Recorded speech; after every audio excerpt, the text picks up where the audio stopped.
Jesus Christ, you people suck. Wow. Wolverine on it. Back in the days when we played video games, it was hardcore for the nerdy and lazy.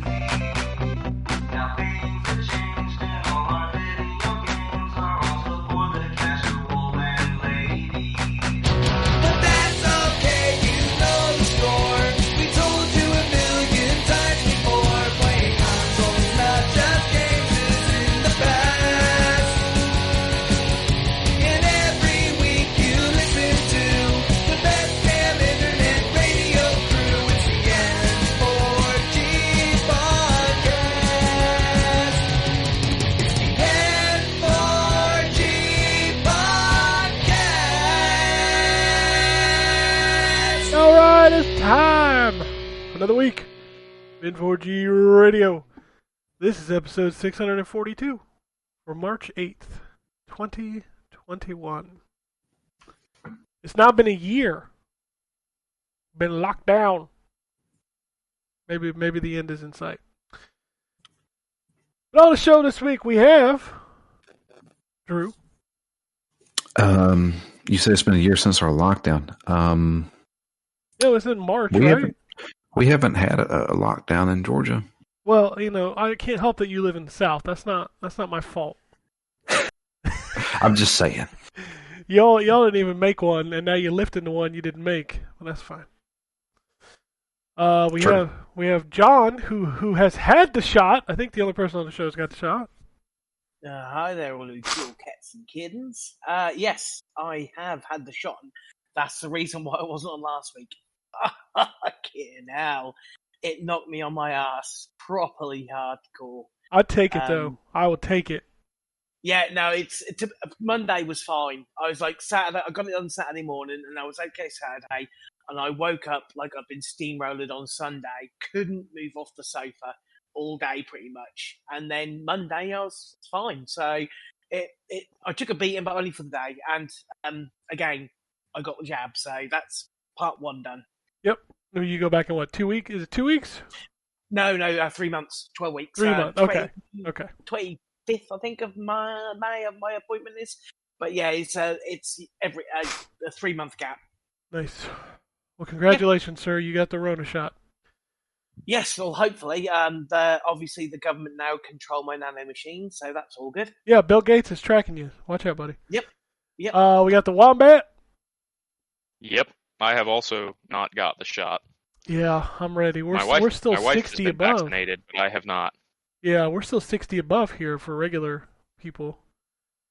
We are, yeah. The only reason why my wife got hers was because she's technically still a healthcare employee, so. Yeah. That's good. We'll get there eventually. I'm hoping within the next month or two I can go get stuck. I hate to bring out the old Brits versus US, but do you guys have to pay for it? I have no idea yet. No, you do not have to pay for it. No. Oh, wow. Yeah, I'm actually getting it Tuesday. Oh, nice. Congratulations. I am surprised. I must admit, I thought you guys would all have to have it on your insurance or something.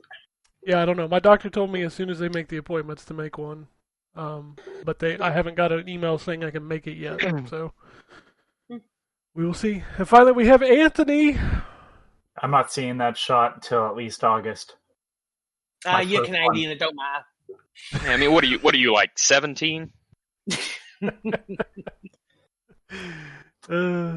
I thought about that too. I don't know that my son will be able to get it when we get ours.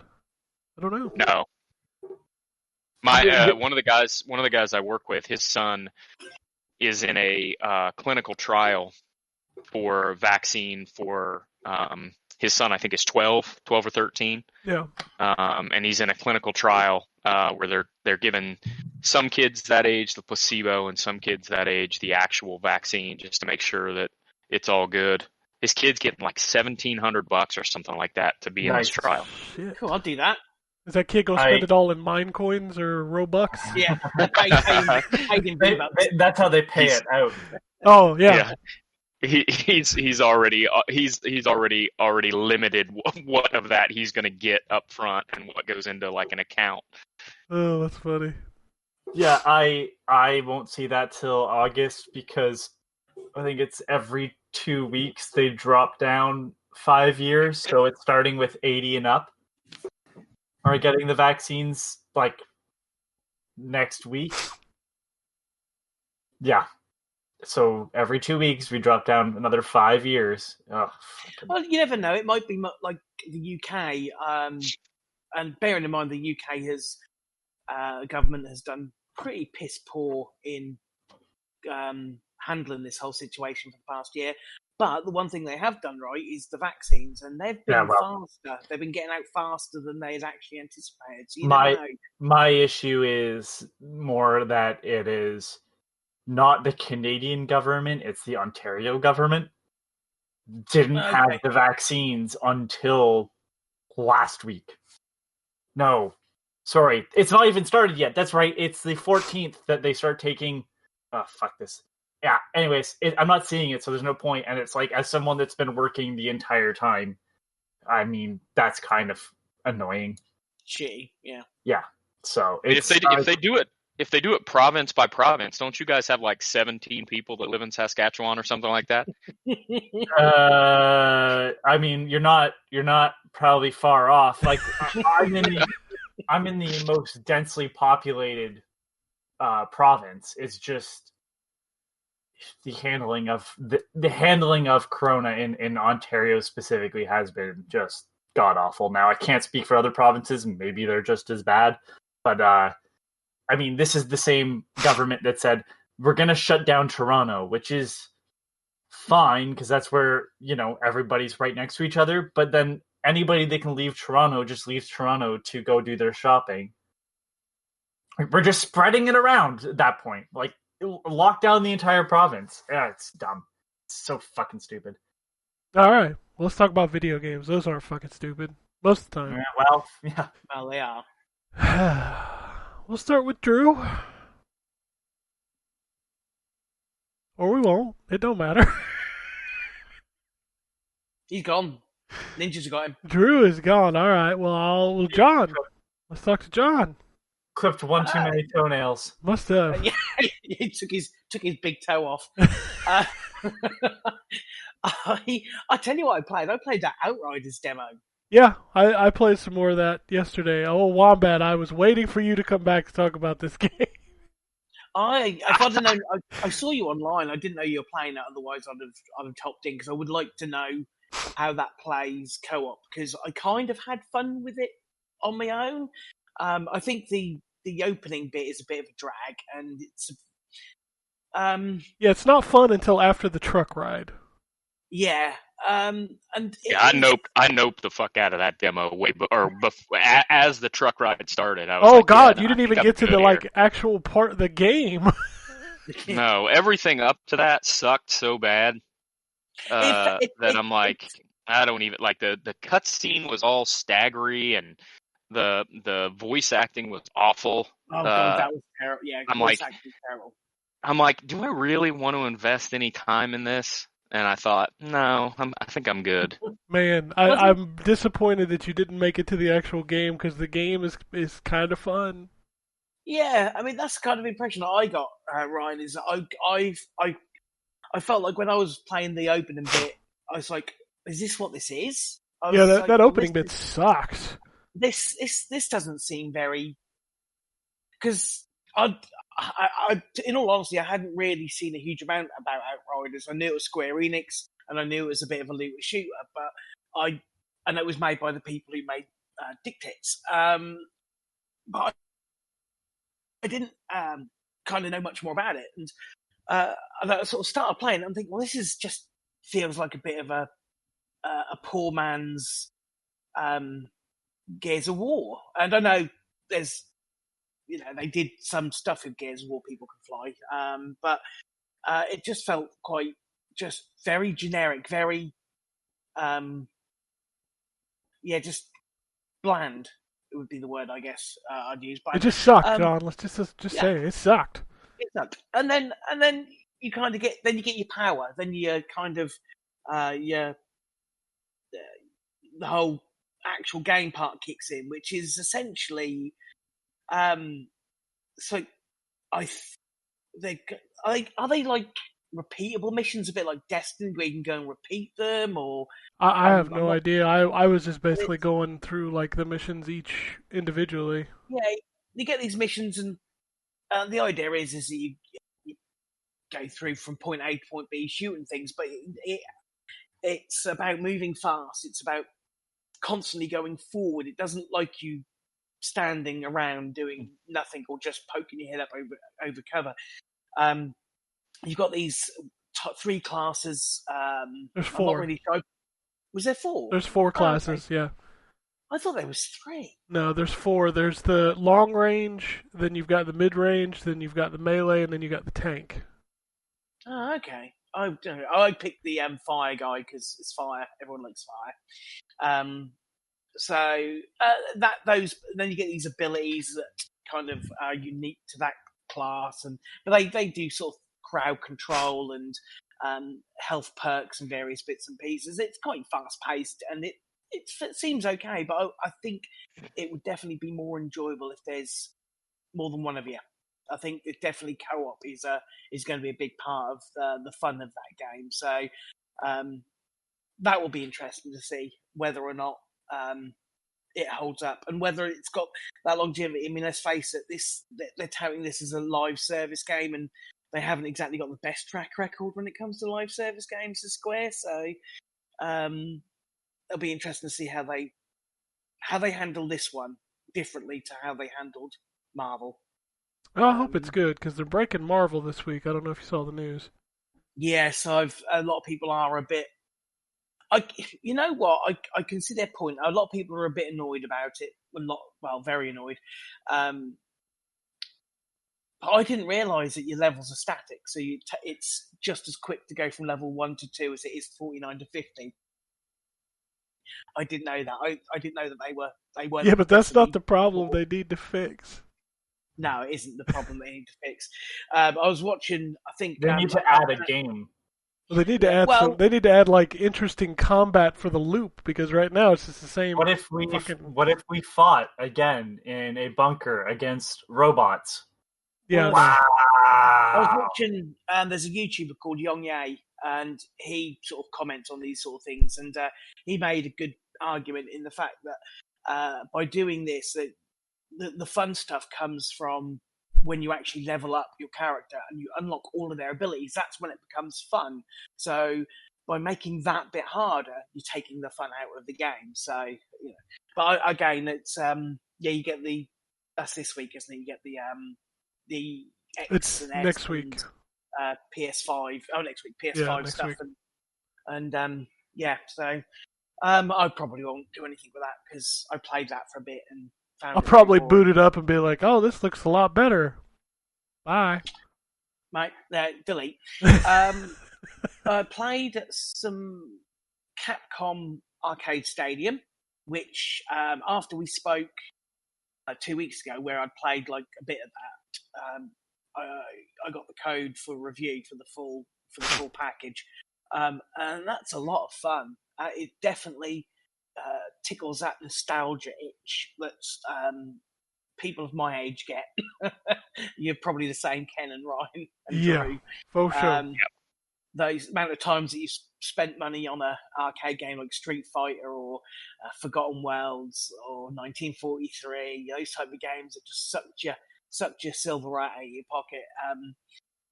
It brings back very, very fond memories of that. It's a very good collection, to be fair. The review I've done, and that will hopefully be up at this week. My only real complaint was that it was and it wasn't a complaint for me because I got the code, but I wish I'd have given people the option to buy games singularly instead of either as a whole or in one of 3 packs. I mean, it's not expensive. The whole pack, the whole lot. It's like 30 odd games. It's like $40. It's not super expensive, but still, there will be people out there who probably think, "Oh, I only want the 3 Street Fighter games, or I only want the Ghosts and Goblins game." And it's a shame that you can't do that. Maybe they will offer that down the line, but it's a lot of fun. The version I played on the Switch, pretty flawless, run really, really smoothly, and also took advantage of the Switch features. So, for example, on games where, like for example, 1942 or 3, where in the arcade the screen was vertical, you could actually flip your Switch on its side and play it that way, which I thought was quite cool. You know, just a bit of immersion makes more use of the screen real estate, which was quite good. So that's fun. It's certainly worth picking up just to try out the free game, because they give you 1940. I can't remember if it's 1940 what 2 or 3 free. I mean, it's all the same shit, but yeah. Yeah, so there's going from bottom to top. But it's worth a download. And I think that is also, you say that's coming to other platforms as well, if it hasn't already. So Yeah, the PR is funny because they announced it for the Switch, but in the PR it says coming later to PC, Xbox, and PlayStation. I'm like, when? Yeah, probably a month or so. We're gonna know. Yeah. Probably it's just that that timed. I fucking console hate exclusivity. exclusive bullshit. It drives me crazy. It's not so bad with the Switch stuff because it generally isn't a long time.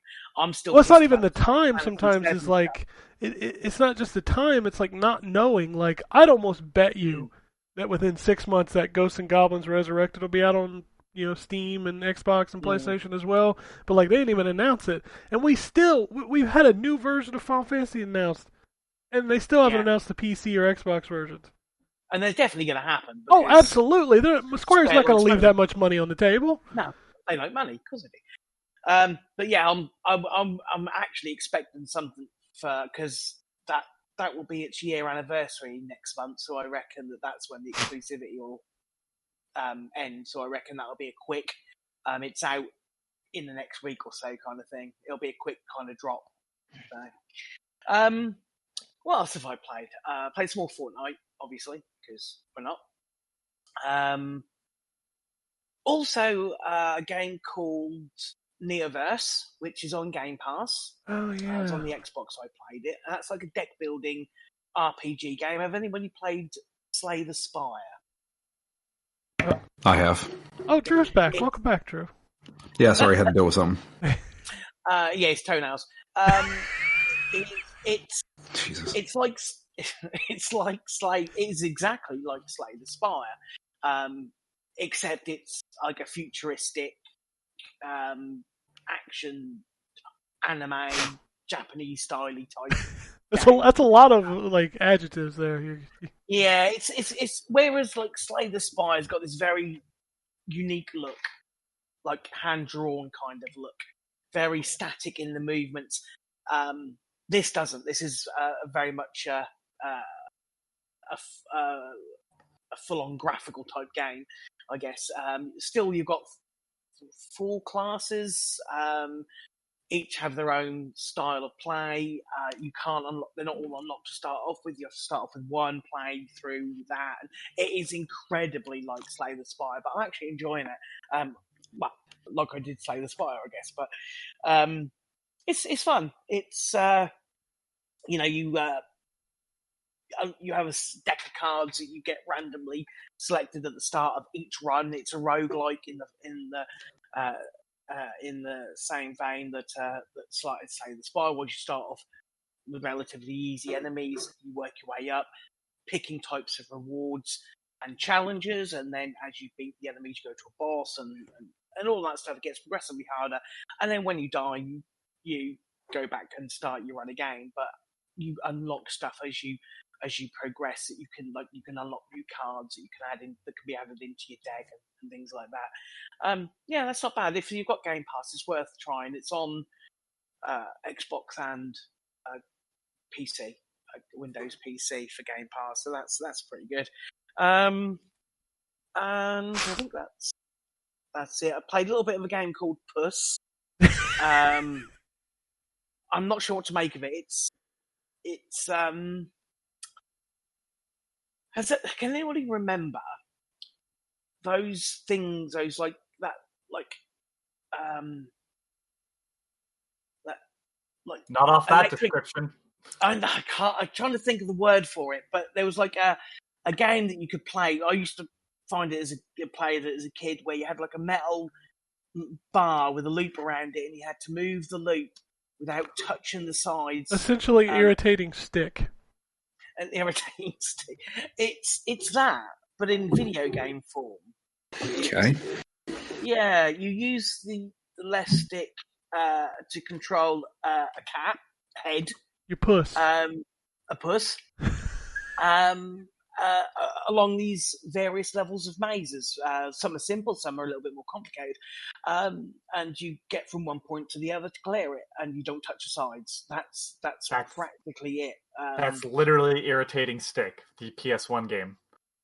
Oh, okay. I didn't know there was actually a video game. Yeah. You take it, like, it's based off, I think, a Japanese game show, but you had a large metal rod that you had to bring through these long corridors, and if you touch the sides, it, of course, doesn't zap you. But yeah, it's like published by Jalico. Remember Jalico? What? Nope, nobody remembers Jalico. All right. I mean, I remember Jalico. Jalico. What do you want me to say? This is the equivalent of one of those Facebook posts. Do you remember cassettes? Do you remember having to wind them back with the eraser of a pencil? Yeah, I do. Fucking Jalico. Wow. Thanks, Ken. You're welcome. So it's that. I've not had a huge amount of fun with it. It seems like a bit of a one-trick pony, but I'll give it a go. I've got that to review as well. So the one-trick puss. One-trick puss. I can't think of anything else. I'm sure I have played some stuff in the last 2 weeks, but that'll do. All right, I'll try Drew again. Yeah, I'm here this time. Go ahead, John. I was just going to say something. I tell you what, I did find. I have pre-ordered that Xbox X headset. That'll be interesting. No, you have to let me know how it is. I'm not buying it. I got two $200 Turtle Beaches. I'm good. Yeah, I don't get to do that. I thought it would be quite nice because they look very nice. So I thought, well, let's give them a try. I happened to find a place that can pre-order them where they still had stock. So I'll let you know how they are. Okay, Drew. Okay, so I finished up Yakuza Zero. Yeah, it's a good game. Yeah, it is. Already? Yeah. Christ. Yeah, it's about 30 hours. Well, if you go through the story, it's about 30. streamlined that, Yeah, right? he skipped all the good side stuff. I did a good amount of the side stuff. Yeah, but you didn't touch half of it. Oh, probably not. But no, I really enjoyed my time with that game. I said it on Phoenix Down. I'll say it here too. They could have done a little bit better job with that ending. They really should have just led right into Yakuza 1. In fact, redo the first cutscene of Yakuza 1, because that is, I mean, you're in the past. Why not just go ahead and finish up and get, all right, we're right here now. And it would leave on a great cliffhanger, but they didn't do that. But still a fantastic game. To be honest with you, as much as you play as Kiryu in that game, I feel like Majima is actually the star of that game. Well, I mean, his intro in that game is still one of the best introductions to a character ever. Yeah, because everybody knows Majima's a crazy person. And the way he acts in that opening cutscene, I'm like, what? This isn't Majima. Yeah. Then it takes a big old left turn. And Yep. But the good thing is they show you what makes Majima act the way he does in this game. Yeah. The game is very, very good. Yeah. It's a very good origin story. But yeah, I think it was fantastic. I have started our next Phoenix Down game, which is Lost Odyssey. Oh. Playing on the Series X. It cleans up pretty good. I think it looks pretty good. I mean, it doesn't have any enhancement. No, but I mean, it seems like the loading screens are almost non-existent. Well, if you're playing it off the internal hard drive, yeah. Yeah, that's what I'm doing, Yeah, which is oh, fantastic. absolutely. Yeah, like anything you put on there is going to load in like no time. Yeah, it's like 2 seconds. But yeah, that game's still pretty solid. I've already did one of the stories. Made me tear up. Those stories, man. That the memories that Kime has. Oh, that's that game, isn't it? Yeah. Wasn't it like by some Final Fantasy people? Yeah, it's Mhm. Sakaguchi. Mistwalker. Yeah, that's it. Yeah, I vaguely remember playing that game when it first came out. It's a I couldn't get hold of fantastic it. fucking game. Something bugged me about the combat system. I can't remember what it was. There's the ring system where you have to, every time you attack, there is a ring that slowly goes into another ring, and you have to match it up to do extra damage or something like that. Yeah, I think that might have been it. I could never get the hang of that. I think that's something that I couldn't get grips with. Yeah. Other than that, it seemed okay. Yeah, this is a tremendous story. But yeah, we started that up. Gonna try to. That's a long game. Yeah. But we're gonna try and knock it out. And while I was waiting for things to install, I tried out a few other games that I had on my hard drive.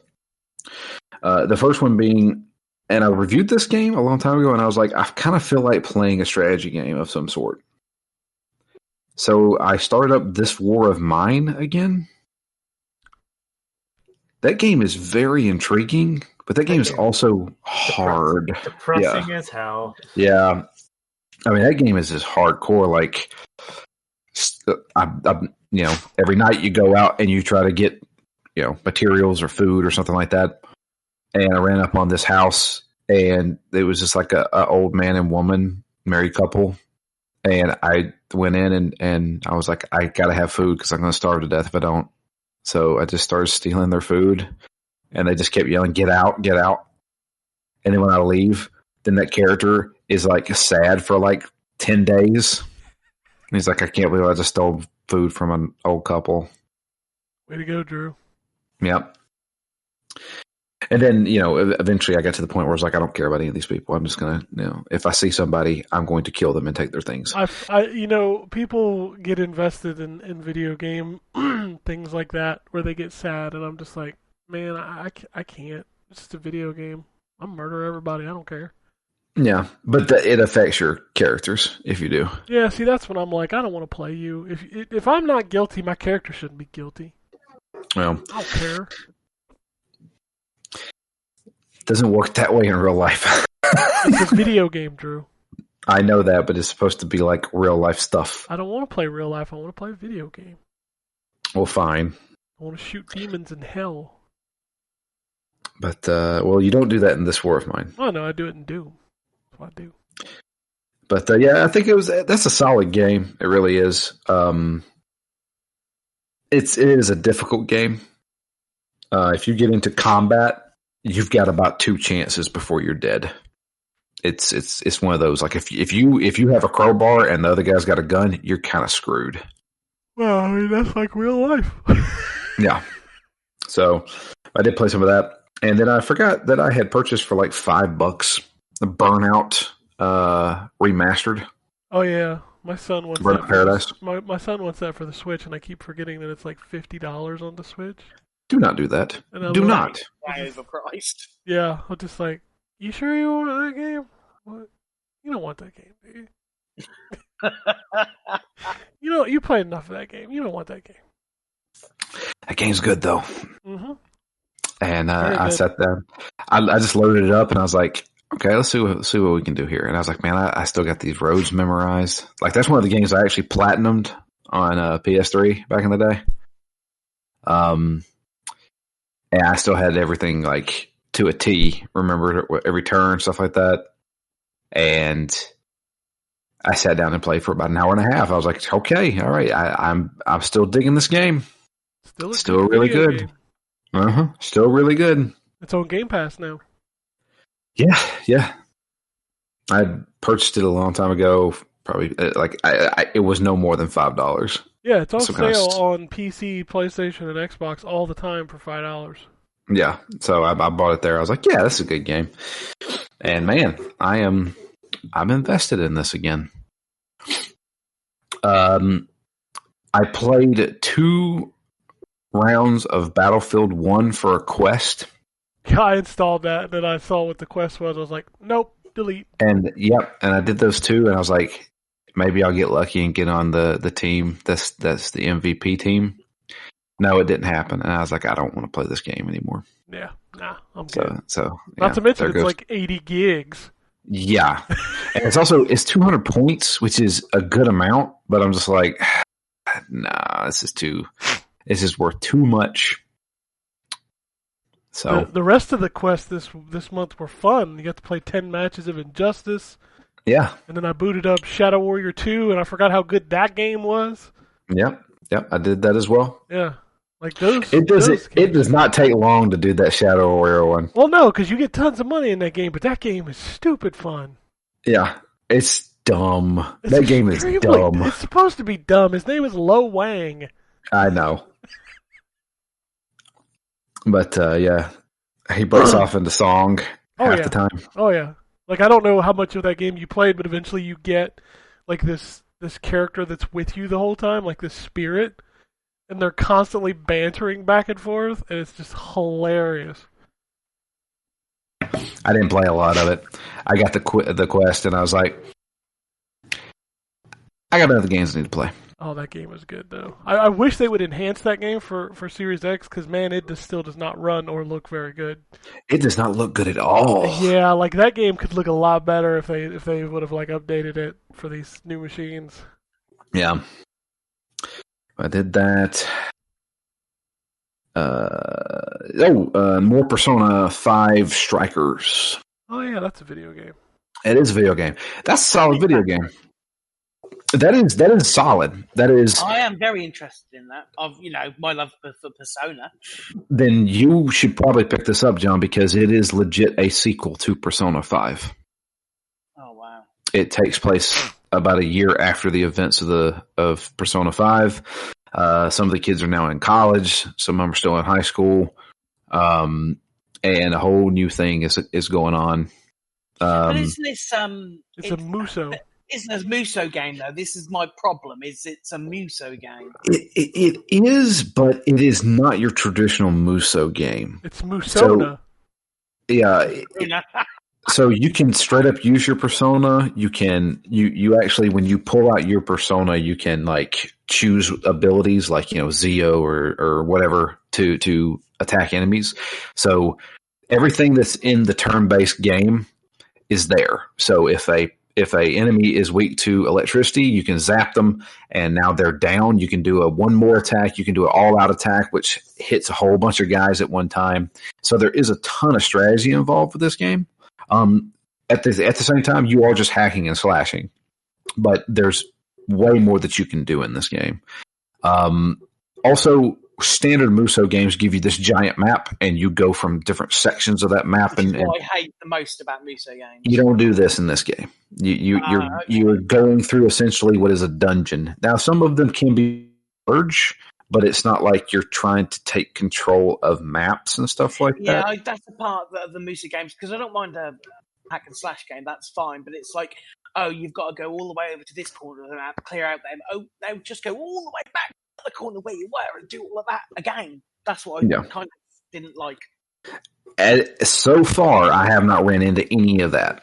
It is a straightforward, you're going through a dungeon kind of thing, but it's all hack and slash. There is tons of cutscenes in this game. I mean, it is a Persona game. You even go day to day. So Saturday, Sunday, Monday, Tuesday. It's straight up all of that. It's on PC. I'm gonna have to pick that up. Oh yeah, you being a fan of Persona, I think you still like this game. Okay, thank you. Yeah, but it's a solid game. Like it really is. The music is fantastic in that game. That's Persona. You'd hope that would be. It's Persona mixed with Dynasty Warriors music, so it's really good. It's funky, and it also has some metal tracks in there too. It's really good. Is Lubu in the game? Lubu is not in the game so far. Damn it. Or the Yellow Turban Rebellion. But but I'm not that far into it yet. Is Morgana in the game? Morgana? Morgana? Yeah, at the very beginning. That's one of your first party members. I might have to pick this up. Yeah. Like the first dungeon you go through is Joker, Skull, and Morgana. And yeah, I mean, this you accidentally get stuck in this place, and you're like, how the hell do we get out? And then you meet a new character who is actually an app on your phone, but turned into a human while you're in the metaverse. It's cool. Like, this game's like legit. Okay, I'll give that a go, because again, the whole Persona 5 I just love that to bits, and that whole universe, the whole kind of there's something about it that I just love. So I think it'll be worth picking up. Now, keep in mind, this game is a little bit more straightforward than Persona is. It's not as open as the Persona games are. So as far as doing social links or getting a job and stuff like that, you're not really going to see much of that. This is a straightforward story. No, that's fine. I mean, again, I don't mind it being a Muso if it doesn't have that whole just that seemed to me as a Muso game aimless, going from one point to another. If there's something more structured to it, and if you've got some strategy added in to the types of enemies and attacks you're using, then that seems a lot more interesting than, to me, the standard Muso. Yeah, this is definitely something different. But John, I mean, before you purchase anything, I'd at least take a look at a couple of gameplay videos. You know, particularly something that goes a little bit deeper in than I am. I'm only probably about 3 or 4 hours into this game. But look at like maybe something that's, halfway through the game and just see how it plays out. Because they may add that stuff later on. I'm not sure. So far, I have not run into any of that. It has been straight up dungeons. Which again goes into the theme of the Persona games. So. Yeah, I mean, you're going through palaces and stuff like that, and you're trying to steal the person's heart, like you do in Persona 5. For shizzle. Okay, that's piqued my interest. Thank you. Sure. Other than that, I can't think of anything else. I don't think there is anything else. All right. Well, I'll move on to Anthony. All right. Yeah. So I have played Mighty Fight Federation. Did I get that name right? I feel like I always get it wrong. Yeah. Yes. Perfect. So Miriam is not in the game yet. No, it's this fall, I think. Yeah. So I'm disappointed because I love Miriam. I love Bloodstained. But Yooka-Laylee is in there. I think, though, the standout character of what the hell is this character doing here is definitely Toe Jam and Earl. Because I guess even their audio seems like it's not to the same quality as everybody else's. But it's a pretty good game. I think you were right to say that it feels more like Smash Brothers than it does Power Stone. But I'd even argue it's like, because like from the angle, I was like, it kind of reminds me of the Kunio games, River City Melee Match, or is it Mach? Aren't those characters coming to that game? Yeah, well, Kunio and Ricky are coming to the game, and it's like those games. So there's a spin-off of River City where it's just fighting, but even those have items. This game doesn't have items to pick up in arenas. It's straight fighting. I like it. I think, though, I prefer the original characters for this game, like, surprisingly. I think they are really fascinating visually, and I played as the guy that's the Canadian Prime Minister. Living out your fantasies there? I didn't know he was Canadian until it started up his... I have to find out his name. I apologize for the moment, but... Isn't it Justin Trudeau? No, I meant the character in the game. Billy Strikefist. I mean, that's a great name. It is, and all of his lines are so stupid, and he's cleaned up Canada by punching everyone that does crime. Oh, someone's got him. Including just like littering. Yeah, I was impressed by the characters. They have you do the tutorial as Heckbane, which is a swole werewolf. He's got a belly shirt on. Bro. Well, I think it's supposed to be his normal tank top, but that he's grown bigger than. Sunglasses and shit. Yeah, and he chugs like a can of like Red Bull as one of his specials. It's dumb, but it's fun. I'm really impressed by the character designs again of the original. I played originally when I started. Played as a character called Tombstone, who is a skeleton cowboy with a scythe that is also a guitar. Yeah. Yep. They're dumb. It's fun. I'm impressed by the game. I think there's some polish that needs to be done though, because I lost my first free for all, which is where they have 4 characters on the screen fighting, because the camera got glitched outside of the building that we were fighting in, so I couldn't see anything. But I mean, it's dumb fun. I think like it's pretty easy to pick up and play, but there's also a lot to like learn. I was doing pretty well at you don't have a sheet, you don't block, so you just sort of parry attacks. I was finding like little nuances in the combat system, but because that's all there is, there's no way to like kind of game it because there's no items. Yeah, I was having a good time with that.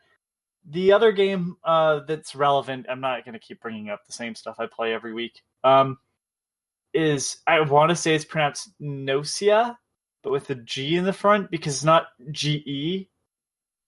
So I don't think it's pronounced Genosia, but that's a new game that came out from Playism on Switch. Apparently it's a cult classic Vita game in Japan. And I have feelings about it.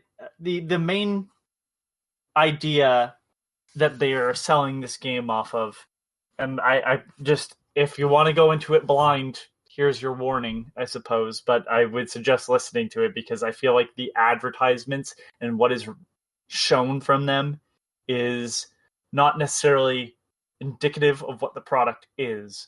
So it's a visual novel, Among Us, is how it's kind of being sold. So obviously it's single player, but that one of the crew members is an alien called a Genosia or Gnosia or whatever. Anyways. And you have to figure it out. But, and this is Ken's favorite word, it's randomized. God damn it. Yep. So you don't really get the details of it. You have to just kind of, I hate to say it, guess who it is. There are mechanics at play, like if you speak up too much, you start to look suspicious. So you kind of have to know how to play it. But the options you have to start are doubt. So you can point at someone and say, I don't trust this person. Or you can defend, and that's where you point at another person and you go, I trust them. And that's it at first. Because there's also an RPG stats system, and so all those stats can be upgraded every time a round ends. You get experience. This gets a little confusing, so just stay with me. I'm already confused. Yeah. So the way they're selling this game is that you're playing Among Us by yourself. That is not really the case. You are in a time loop that is not always the same. Things change from loop to loop. And you are trying to figure out why you are stuck in the loop, as is everybody else. But they don't know they're in the loop. Only one other NPC knows you're in this time loop, and you're both trying to figure it out. But in every loop, you still have to play the Among Us sort of game. And it is like playing Among Us with idiots. You can be like, it is clearly this person. Look at how they're pointing at everybody else and saying they're guilty. It's this person. And the moment you point it out, everybody's like, you're acting a bit suspicious. And then you get sent into the deep freeze. And then the round is over. And you get minimal experience points because you didn't win. And sure enough, it tells you who was the imposters. And that person was the imposter. And that's what it's like playing almost every round. You have to either you speak up or you don't. And it doesn't matter because as soon as they start railroading you, that's it. It's over. And there's so many mechanics to this fucking game. So the RPG system, you change things like, you are able to say something and more people believe you, or you're allowed to you can say something and you don't draw as much attention to yourself, which is your stealth stat, and you can upgrade those stats. And there's like 6 of them. So here's this visual novel that has a full RPG stats system that is relevant, but the dialogue really never changes from loop to loop because there can't be any specifics because it's randomized. It doesn't end there. Then there's a bunch of positions people can have, and that'll change from round to round. And so there's like, you do it over the course of so many nights because at your max there's 12 crew members and you can have up to 6 people be imposters. And you can settle this at a certain point. And I'm sorry, I'm losing focus as my brain dies a little bit trying to explain this game. It's a fun game, but I feel like if you're going into it expecting well-written plot, you aren't going to get a lot of that because a lot of it has to be randomly generated for this loop to work.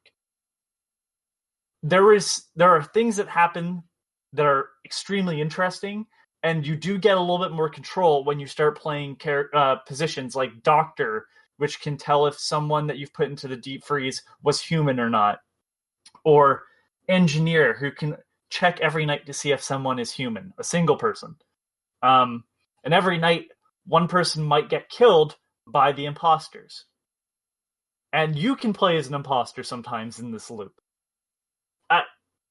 It's fascinating when it wants to tell the story, but when it's not telling the story, you're just kind of in this, all right, I have to do well enough. I have to convince enough people that I'm right, or convince enough people that I'm not the imposter, if that's the case.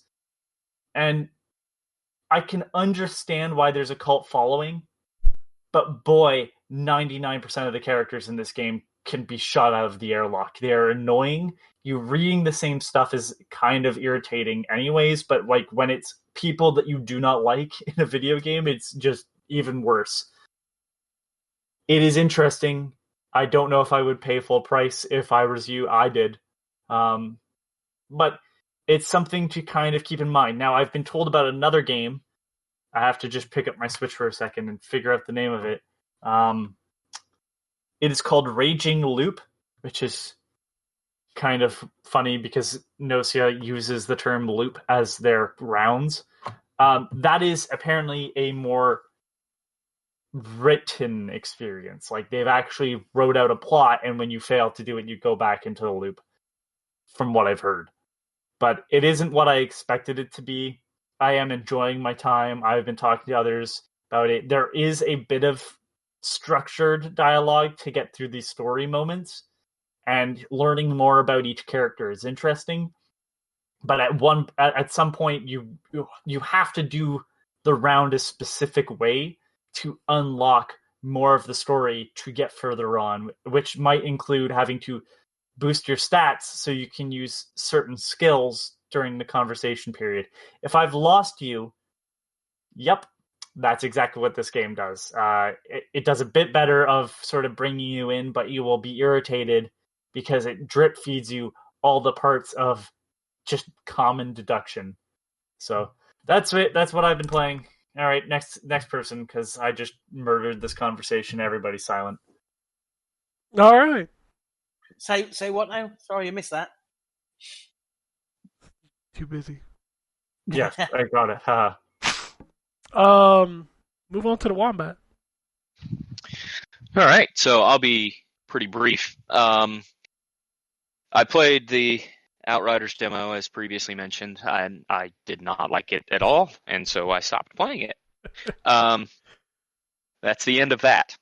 And to me, I know, John, you said it reminded you of Gears of War. It was much more like Mass Effect combat to me. Well, I can get that. Yeah, I can see that. I can see the resemblance. Except that I just didn't like it. Fair enough. So, and I know that people say that I should go back and play it and give it a chance and go a little bit deeper. But the last thing in the world I'm looking for right now is another game as a service. So I think I'm okay. I have played almost exclusively since the last time I was on the podcast, Assassin's Creed Valhalla. I am 79 hours in, I think. Cool. So you're out of the tutorial finally. I am out of the tutorial finally. Yeah. No, I'm almost done with it, and the more the game has gone on, the more I like it compared to its predecessors. I'm really, really digging the story. So I love, and I'm curious to see what happens now that there has been a trilogy of these. They have, folks who have listened to the show for a while or who know me know that I'm a pretty big nerd when it comes to mythology from around the world, and they have really kind of staked a claim these last 3 games at not only putting the game in settings that have a strong, well-known mythology associated with them, from ancient Egypt to ancient Greece to Norse mythology. And so I'm really interested to see if the story continues to tie itself in as much with that as it has the last 3 games. So I don't know if you saw, but I read a rumor of what the next one is. I think it leaked. Really? Yeah. I have not seen. If the leak is true, I'm 110% on board with that game. Okay. I'll wait until after I finish this one before I look at that. But yeah, go ahead.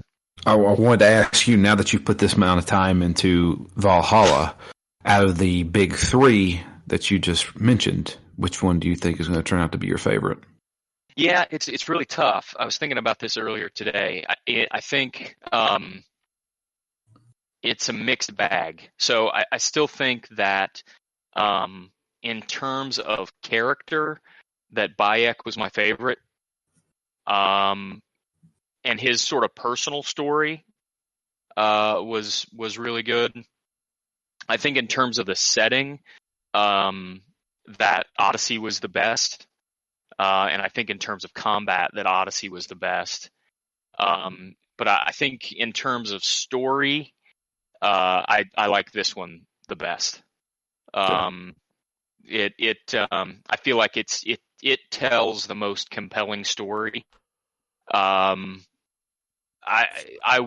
like the combat in this one, but I'm not a big fan of the stamina system that they put in. And if this one, the loot isn't as appealing, I don't think. I'm still using, now you upgrade everything, but I'm still using essentially mostly the same weapons and armor that I was using at the very beginning of the game, just upgraded versions of them. Whereas in Odyssey, it was like a constant parade of new and interesting loot. That just really hasn't been the case here. So yeah, I know it's kind of a complicated answer, but I wouldn't say any of the 3 stands out to me as like head and shoulders above the others. They just each do something better than one of the other 3. Gotcha. Just curious on that one. I still haven't played any of them, and I don't want to play. I don't want. The end goal is to play Odyssey, but I don't want to play Odyssey before I play Origins, because everybody says if you play Odyssey before Origins, You boot up Origins and say, I don't want to play this because it plays differently. Yeah, that's the thing. Is it doesn't Origins definitely doesn't. The combat's not as good as Odyssey. It's a shame because the Egypt is an amazing setting.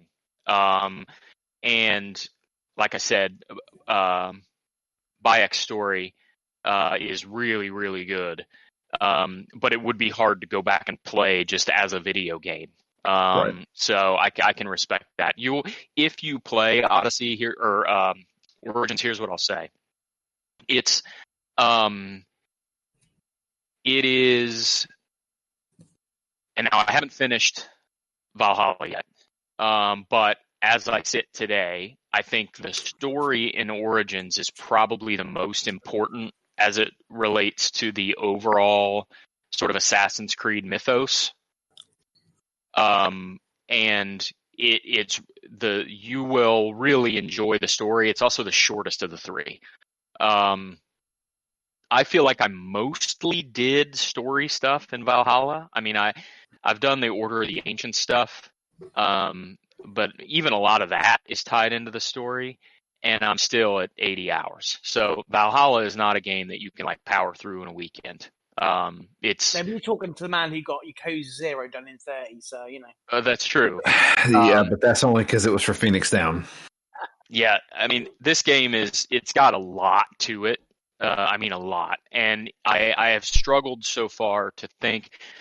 So just to kind of, and I may have mentioned this before in discussion of the game, but the general sort of setup for the game is you start out in Norway, and you and your brother decide to go to England instead, and basically start a new life there and try to essentially try to take over the island, but at the very least, build yourself a settlement and a kingdom in England.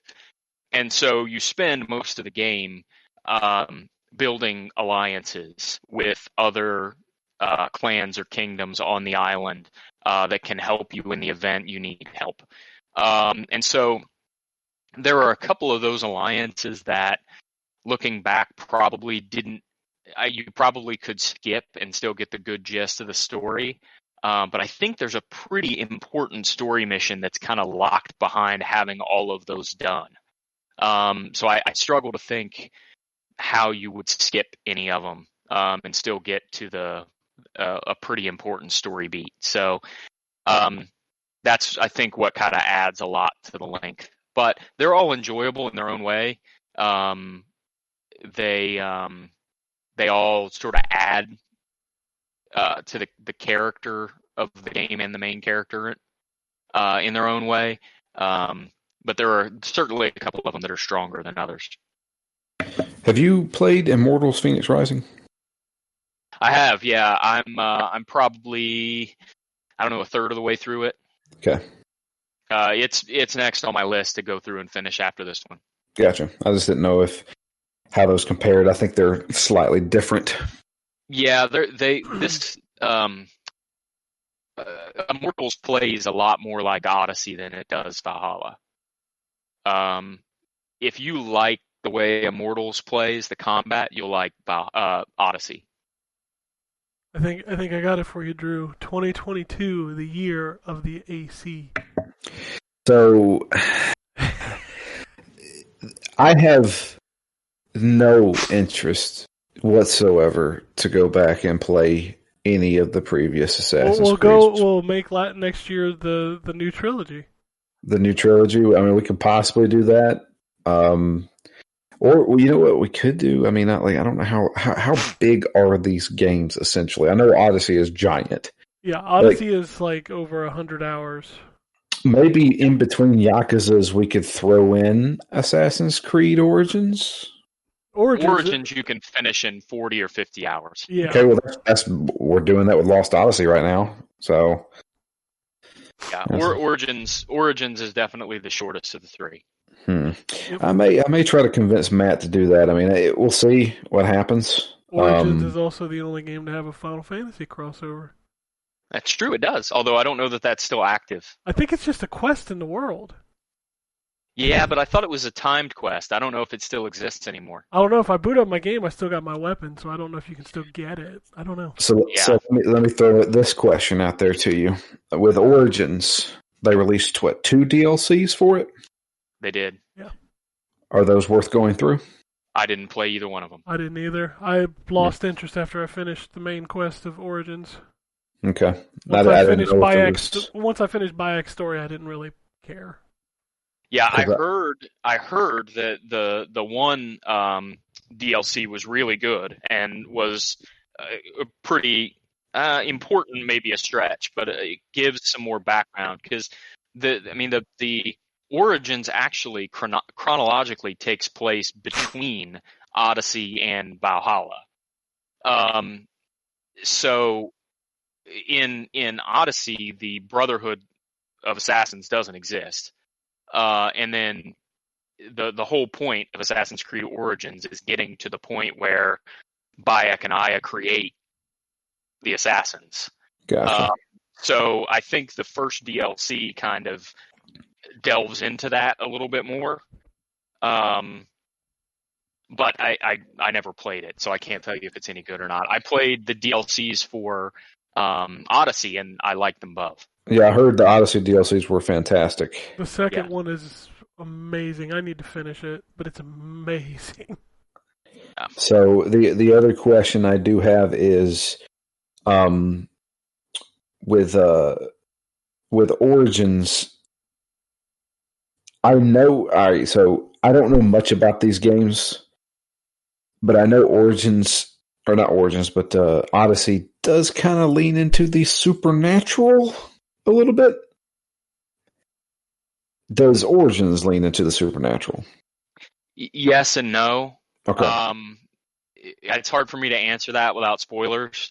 Yeah. But yes, it does. Okay. Is the way I'll put it. But it's, you got to understand. Am I going to be taking missions for like Anubis or something? What's that? Am I going to be taking missions for Anubis or something? No, you're not. You don't take missions from Anubis, but there are pieces of that where it dives into the mythology in a way that still feels connected to the Assassin's Creed universe. Okay. Is the way I'll put it. Odyssey, I feel like, starts to get a little further out on the ledge, but it all still, I feel like, kind of it doesn't feel goofy, is the way I'll put it. Right. I know. Maybe you guys can tell me. Maybe you don't feel comfortable telling me about it. I played Assassin's Creed 1. I played Assassin's Creed 2. I started Brotherhood and got about a third of the way through it, and I lost interest. 2, they started hinting at the truth, which was speculated to be Adam and Eve in the Garden of Eden. It was, but there's more to it than that. Like they're escaping. Much more to it than that. What you're describing is essentially the foundational, the foundation of the entire series, even onto these 3 games. So they are continuing. So these 3 games, this new trilogy, is still building upon that. Yes or no?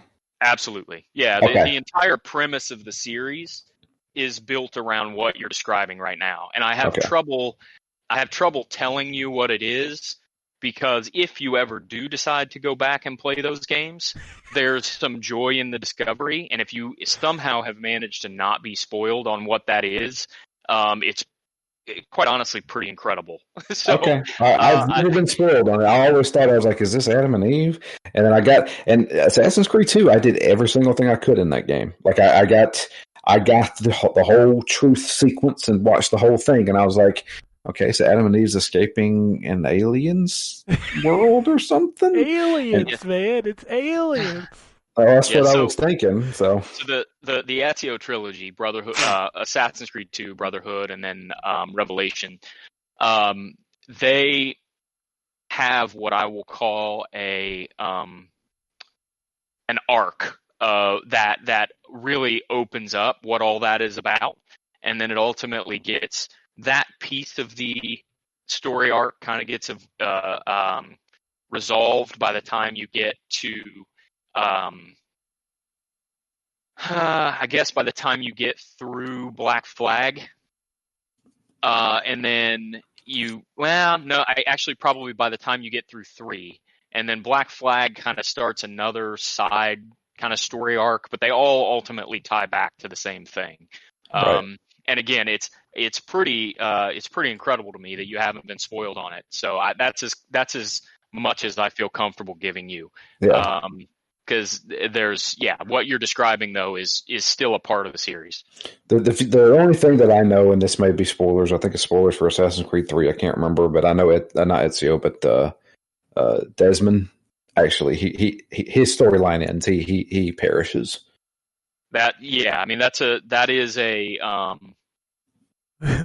yes, definitely a part of the story. The most but anticlimactic death in history. That's the thing that got me. I was like, they were the whole time I played these games. Like, they're leading up to Desmond becoming like the next assassin in modern day, and then they're going to have a whole game with him in it. And then I heard that he just dies, and I'm like, what? Well, how he dies is also tied into all the rest of this stuff. He dies. I can't really say it without spoiling anything. There's a really specific reason why he dies when he dies, and there's a specific reason why it was tied to the time period it was tied to. And there are still, chords of that running today, and there are still side characters from Desmond's time that are in the games all the way up through now. So are people in this new trilogy going through an animus to? Yes. Yeah. Okay, but you're playing as a different person, or do you ever see Correct. that person? Yes, you do. You're playing as a different person. Assassin's Creed 3 is the last one you play as Desmond. You play as kind of faceless characters in Black Flag and Rogue, and Unity as well. What about the one in England? Syndicate? Syndicate, yes. You're kind of faceless there too. They just introduced a new Layla character. is the character. Yeah, she's Layla from is the the new character. trilogy. Okay. Yeah. So she is, and the hook is a little different now.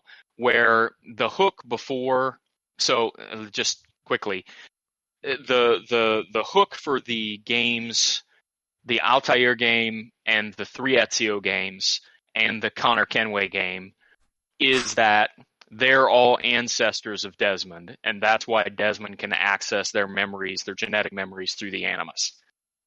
By the time you get to Black Flag and Rogue and Syndicate and Unity and all those, it's almost become a form of like tourism, where Abstergo has, memories that you can access, and it's almost like digital tourism.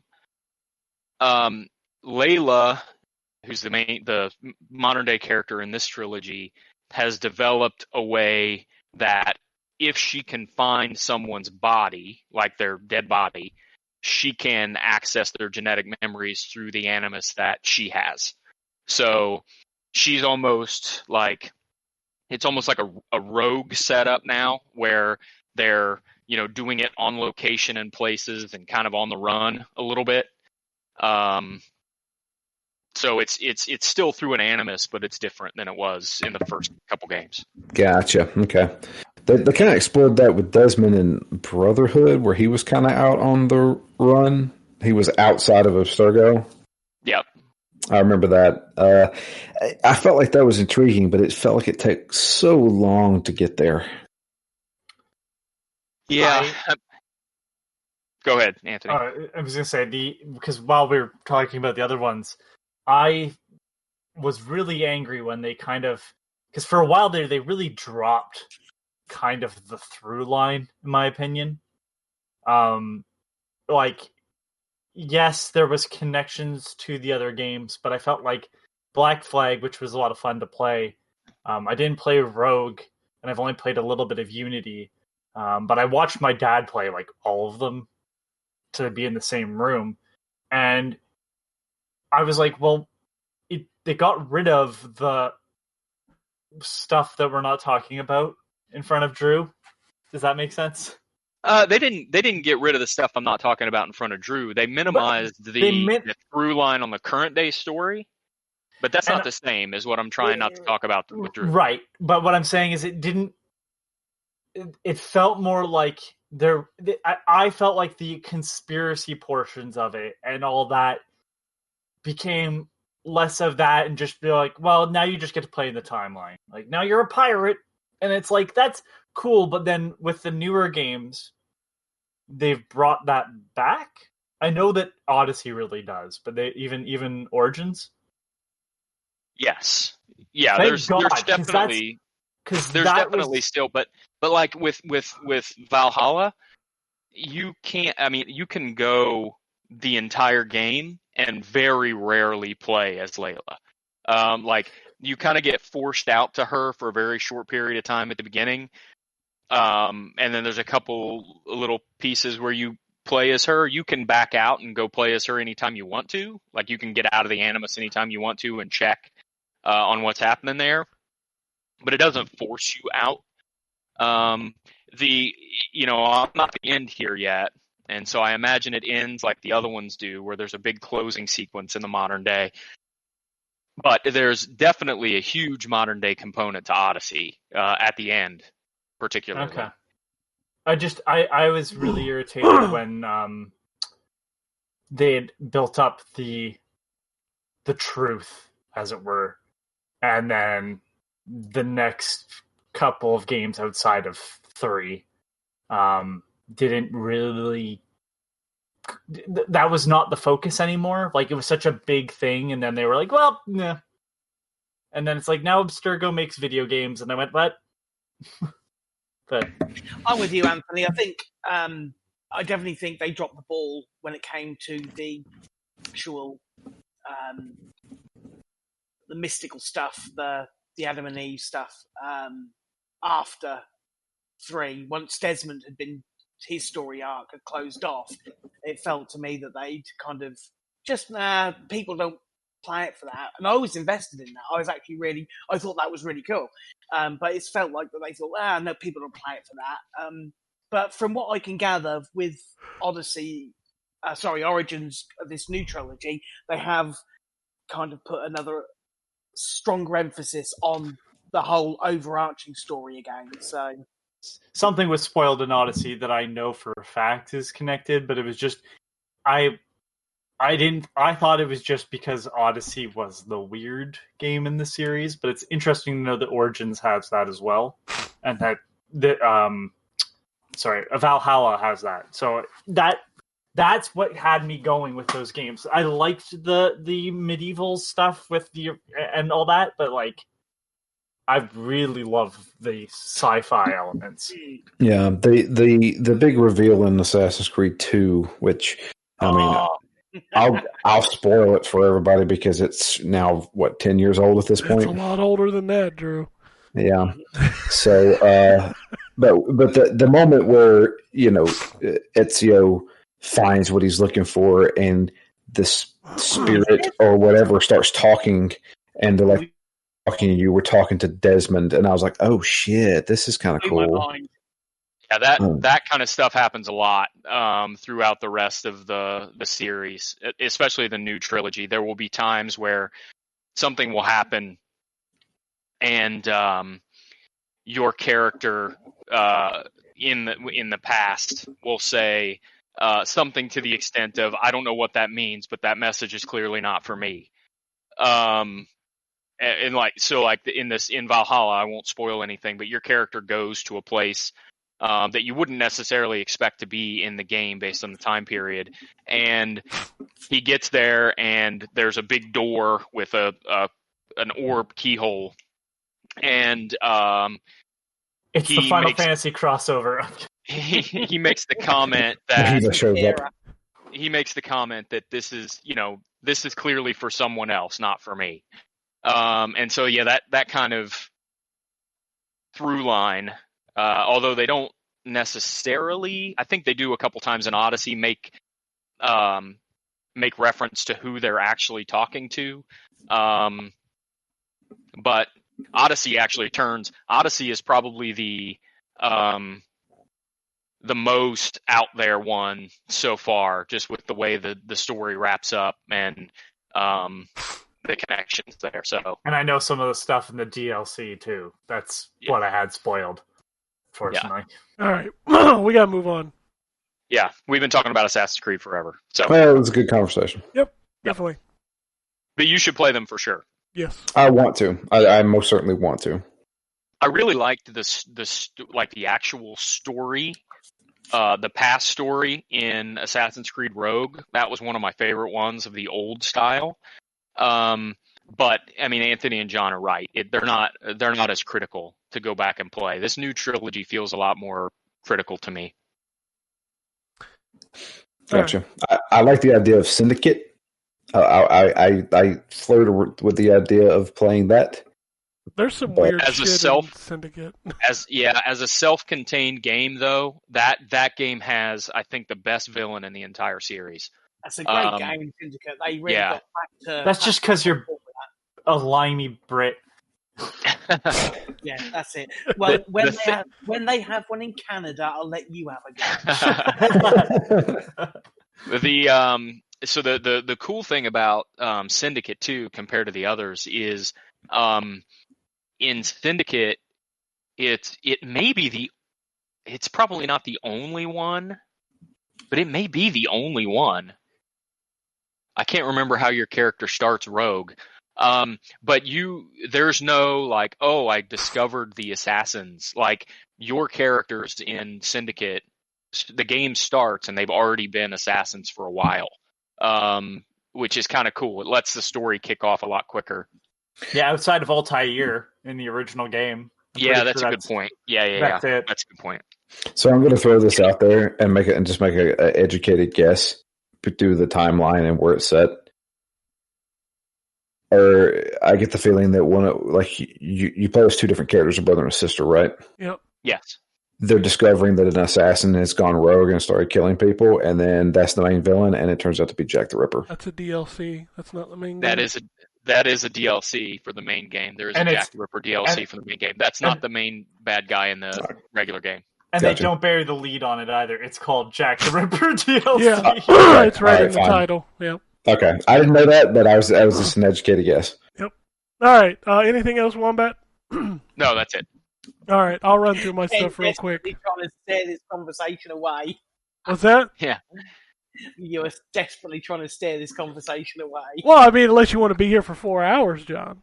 No, I'm joking. There's a lot of Assassin's Creed games. Yes, sir. You could literally do a podcast. You could do a series of podcasts just on those games. It's time to talk about the PSP only. Oh, that game sucked. I'm sorry. Yeah, that game's not good. I don't like that game at all. Yeah, that game is bad. And the PSP one? The Louisiana? No. I'm talking the one where you play as Altair. Oh, no, that one sucks too. Yeah. Yeah, that one sucks That's too. Bloodlines, isn't it? Yeah. And then there's the Assassin's Creed 2 DS games. It's some weird 3D-ish side scroller thing. There's three side scrollers on the Xbox One and PS4. That's Chronicles. Yep. All right. I'm gonna run through these real quick. Anybody that follows my Twitter saw Warrior Boy for the Xbox. That game is $30. What is that game? Yeah, it was bad. It's like a third-person action game. So the reason that I put a video on Twitter was like I was playing it, and like it's just your normal 3D kind of action game where you're running around, stabbing people with a sword, and an enemy shot an arrow at me. Like Assassin's Creed? What's that? You mean like Assassin's Creed? Yeah, except Assassin's Creed is good. So, like, an enemy shot an arrow at me, and I ran up to him, and I hit him once, and once I hit him, he just stood there. He wouldn't shoot at me. Oh, and watching it again, I'm pretty sure it's supposed to be a 15 for damage. Yeah, it looks like it says is. Is. That All the game. Unity assets that are clearly bought from different things because they do not blend together well. Oh my god! Like I remember looking at this game on the store, and it was $30.99 on sale, and I was like, "Oh man, there's got to be some quality to this." And I booted it up. I'm like, "Whoa!" So that was on sale, $30. Yeah, that was on sale for $30.99. I forget what the original price was. God. It's bad. I played the Lost Cube, which wanted to be a Super Meat Boy style, here's a level, get to the exit kind of thing, and it just kind of plays like garbage. Didn't care much for that. Glitch Angels is a twin stick shooter. But as you kill people, you build up like this bomb. Nothing special, it was fine. Sir Lovelot is also another Super Meat Boy game where you collect a heart, and then once you collect the heart in the level, then the princess lets her hair down and you climb up her hair to the tower. Okay. I play a lot of indie games every week, John. It's pretty much what I played this week. Gravifire is a game where you're playing as this little alien, and you got to push blocks, and you can change the direction of gravity. It's interesting. It's not bad. I want to just quickly cut in with this great title because I wanted to see what Warrior Boy's original price was. And by the way, it's not showing another price, so it doesn't show that it's on sale. It's just like $30.45. So I don't know. But this title of an article covering is really Warrior Boy is about a boy who is a warrior, and it's out now on Xbox One and Xbox Series X and S. Yeah. I don't know who made that game. And I don't think you should ever It's make the only another game. It's the only game that's made by that company. Trust me, I looked it up. My God. Is it X enhanced? No, it did not require me to install it onto my Series X internal drive. Gotcha. Next game I played is called Cave Bad. Cave Bad. Cave Bad, and it is essentially it's essentially a Bomberman clone, but you're going room to room. So, like, you go into a room and there's a puzzle to solve, or you can drop a bomb and kill the enemies. You also have a pickaxe, so you can dig through dirt. You collect coins, and then every few rooms you can use those coins to buy upgrades. It's alright. Under the Jolly Roger is a ship strategy game. Not really my jam. I played that 3 out of 10 Season 1. That game is cool. Oh, that's sat on my Epic library for a while because that was free on the Epic Store. So you should check it out. Same here. It's an interesting game. It's like you don't even have to play it. You can just watch it if you want to. But it's like a TV season where it's a developer that's creating a game, and it's just super interesting how they play through it. It's got really good production value. It's got solid voice acting. The cutscenes look good. The art style looks good. I mean, it's a neat game. The next game I kind of got wind of, people were talking about online, is like a Super Mario 3D clone. It's called Male Mole. Oh, I've seen that, yeah. Yeah, the catch to this game, though, is that you're always underground, and you jump up out of the ground, and that's how you kind of do the platforming. So you're always underground, but if you want to break a block, you got to jump up and then do a butt stomp, or you can jump up and launch yourself. You attack enemies from below, so you kind of got to play with that in mind. Like, it's not like you're running and jumping, but it's like digging. That's kind of reminds me of the way Lucky moves from Super Lucky's Tale. Yeah, but in this game, you're always underground. Always underground. Yes. You only come up when you jump. And how is it? It's good. It's okay. It's fun. I wouldn't exactly say it's like you got to go out and buy it, but it is a quality platformer. Next game was Risk System, which has some really awesome artwork. It's like a side-scrolling shooter. The catch is that like the closer you dodge the bullets, kind of like in Burnout when you do the near misses, the closer you get to them, it builds up this meter that you can use to launch like this super bomb attack. This is a game that is not the first that has done this, but it has become like a trend with shmups. You don't actually fire your bullets. And instead, when you line up with an enemy, it auto-fires. And I don't know how I feel about that. I don't know that I liked it in the first game that I played it on, and I don't know that I like it in this game, because when I'm playing a shmup, I constantly want to be either holding the button or tapping the button to shoot, and when you take that away from me, there's something about the way the systems work that doesn't feel right. So, I don't know. Orbital Racer is a 360-degree racing game. Reminded me a lot of Forsaken in the way it controls. But it wasn't very fun. So there is that. Portal of Evil, Stolen Runes is a point-and-click adventure game with some of the worst, cutscene resolution I've ever seen in a long time. It reminded me of something you'd have played on, Windows 3.1. It's very blurry. And the voice acting is not great. But other than that, it's a point-and-click game. You click thing, open it, take item, use item against thing. Now, this next game I wanted to love, and it's a great game, but it's got a big flaw for me. It's called Kill It With Fire. It's the latest game from Tiny Build, and it is a game where you're going through a house trying to kill spiders, but at the same time, you're using ridiculous methods to kill the spiders. Like, for instance, you will get a flamethrower, or a giant hammer, or something like that. A machine gun to kill spiders. Looks cool. When I saw the trailer. It's fun, but there is no option to invert the y-axis, so I cannot play it. Is it a third-person shooter or first-person? It's first-person. Gotcha. So I cannot play the game. I played through the first level. I struggled through the first level, let me put it that way. But I don't understand how this is still a thing. And this isn't the only game, by the way. Warrior Boy does also not allow you to invert the y-axis, but I don't give a fuck there because I didn't want to play that. Well, surely it can't be that difficult. Yeah, it's just a toggle. I don't get why. There are so many, and I know it's a joke. Yeah, haha, play the right way. But there are so many people that play that way that if you don't add that, you're eliminating a large audience of people that can't play the other way. And I can't play.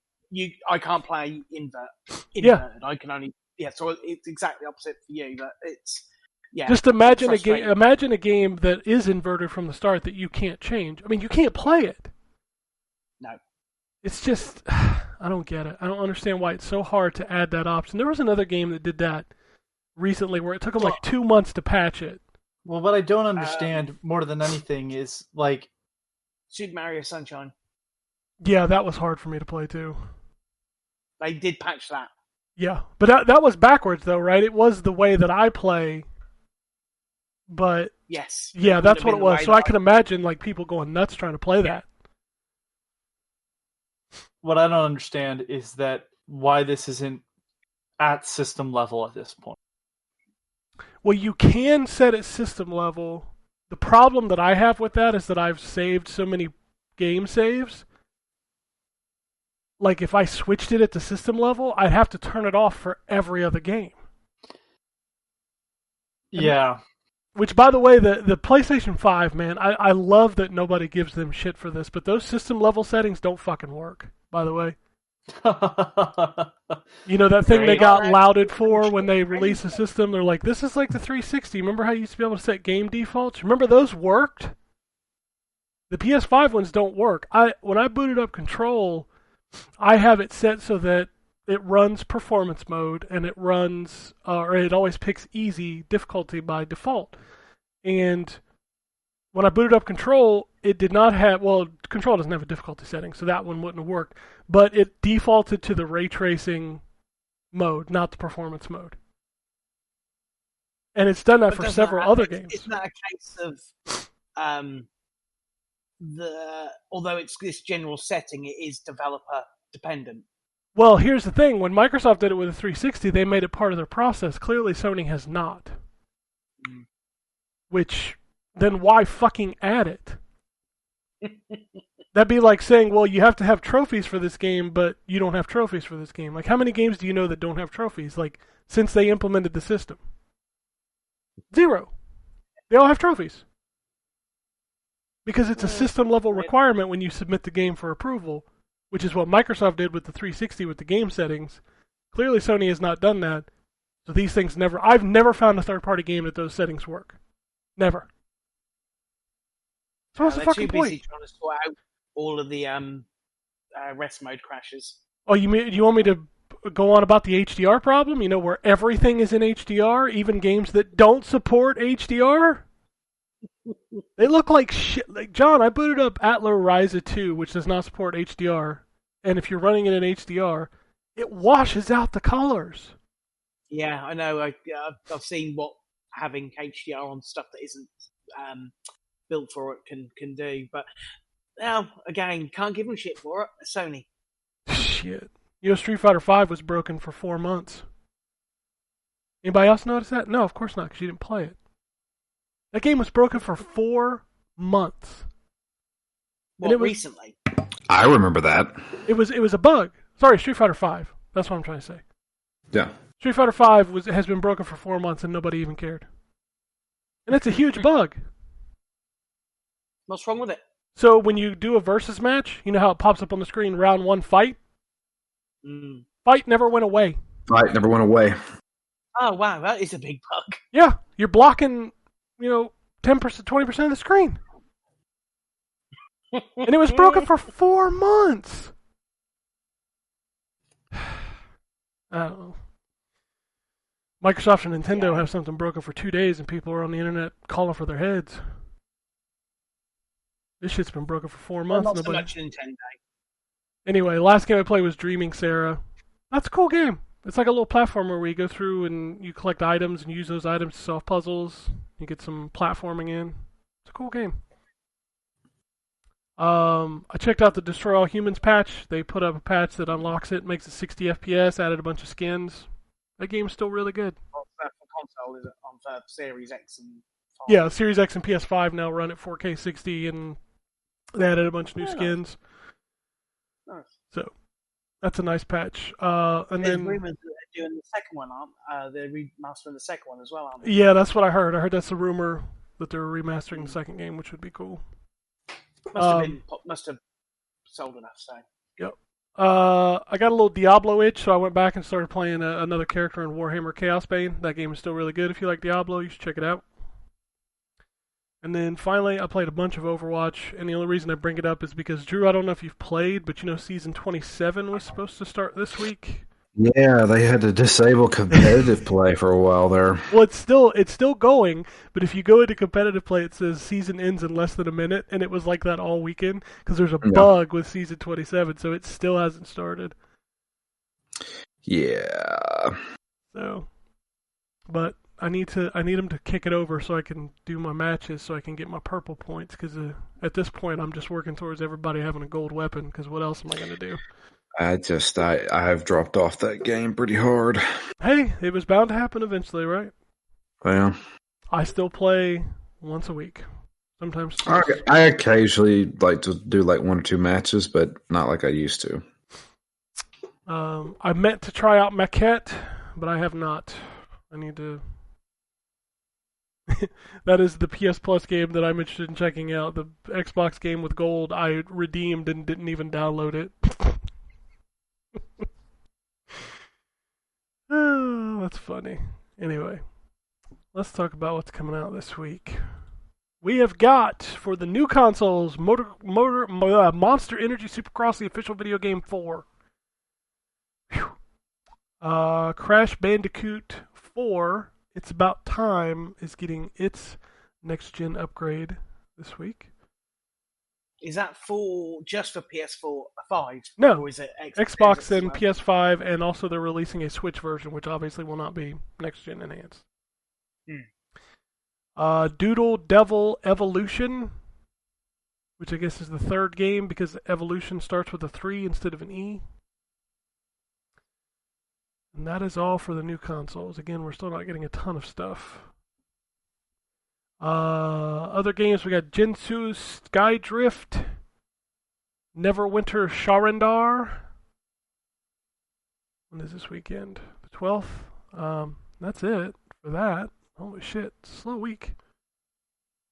Yeah, that's literally it for the for the PS4 and Xbox One. For the Switch, of course there's more on the Switch. Let's pull up the Switch. Ace Strike, Noble Armada Lost Worlds, Apex Legends, finally making it over to the Switch.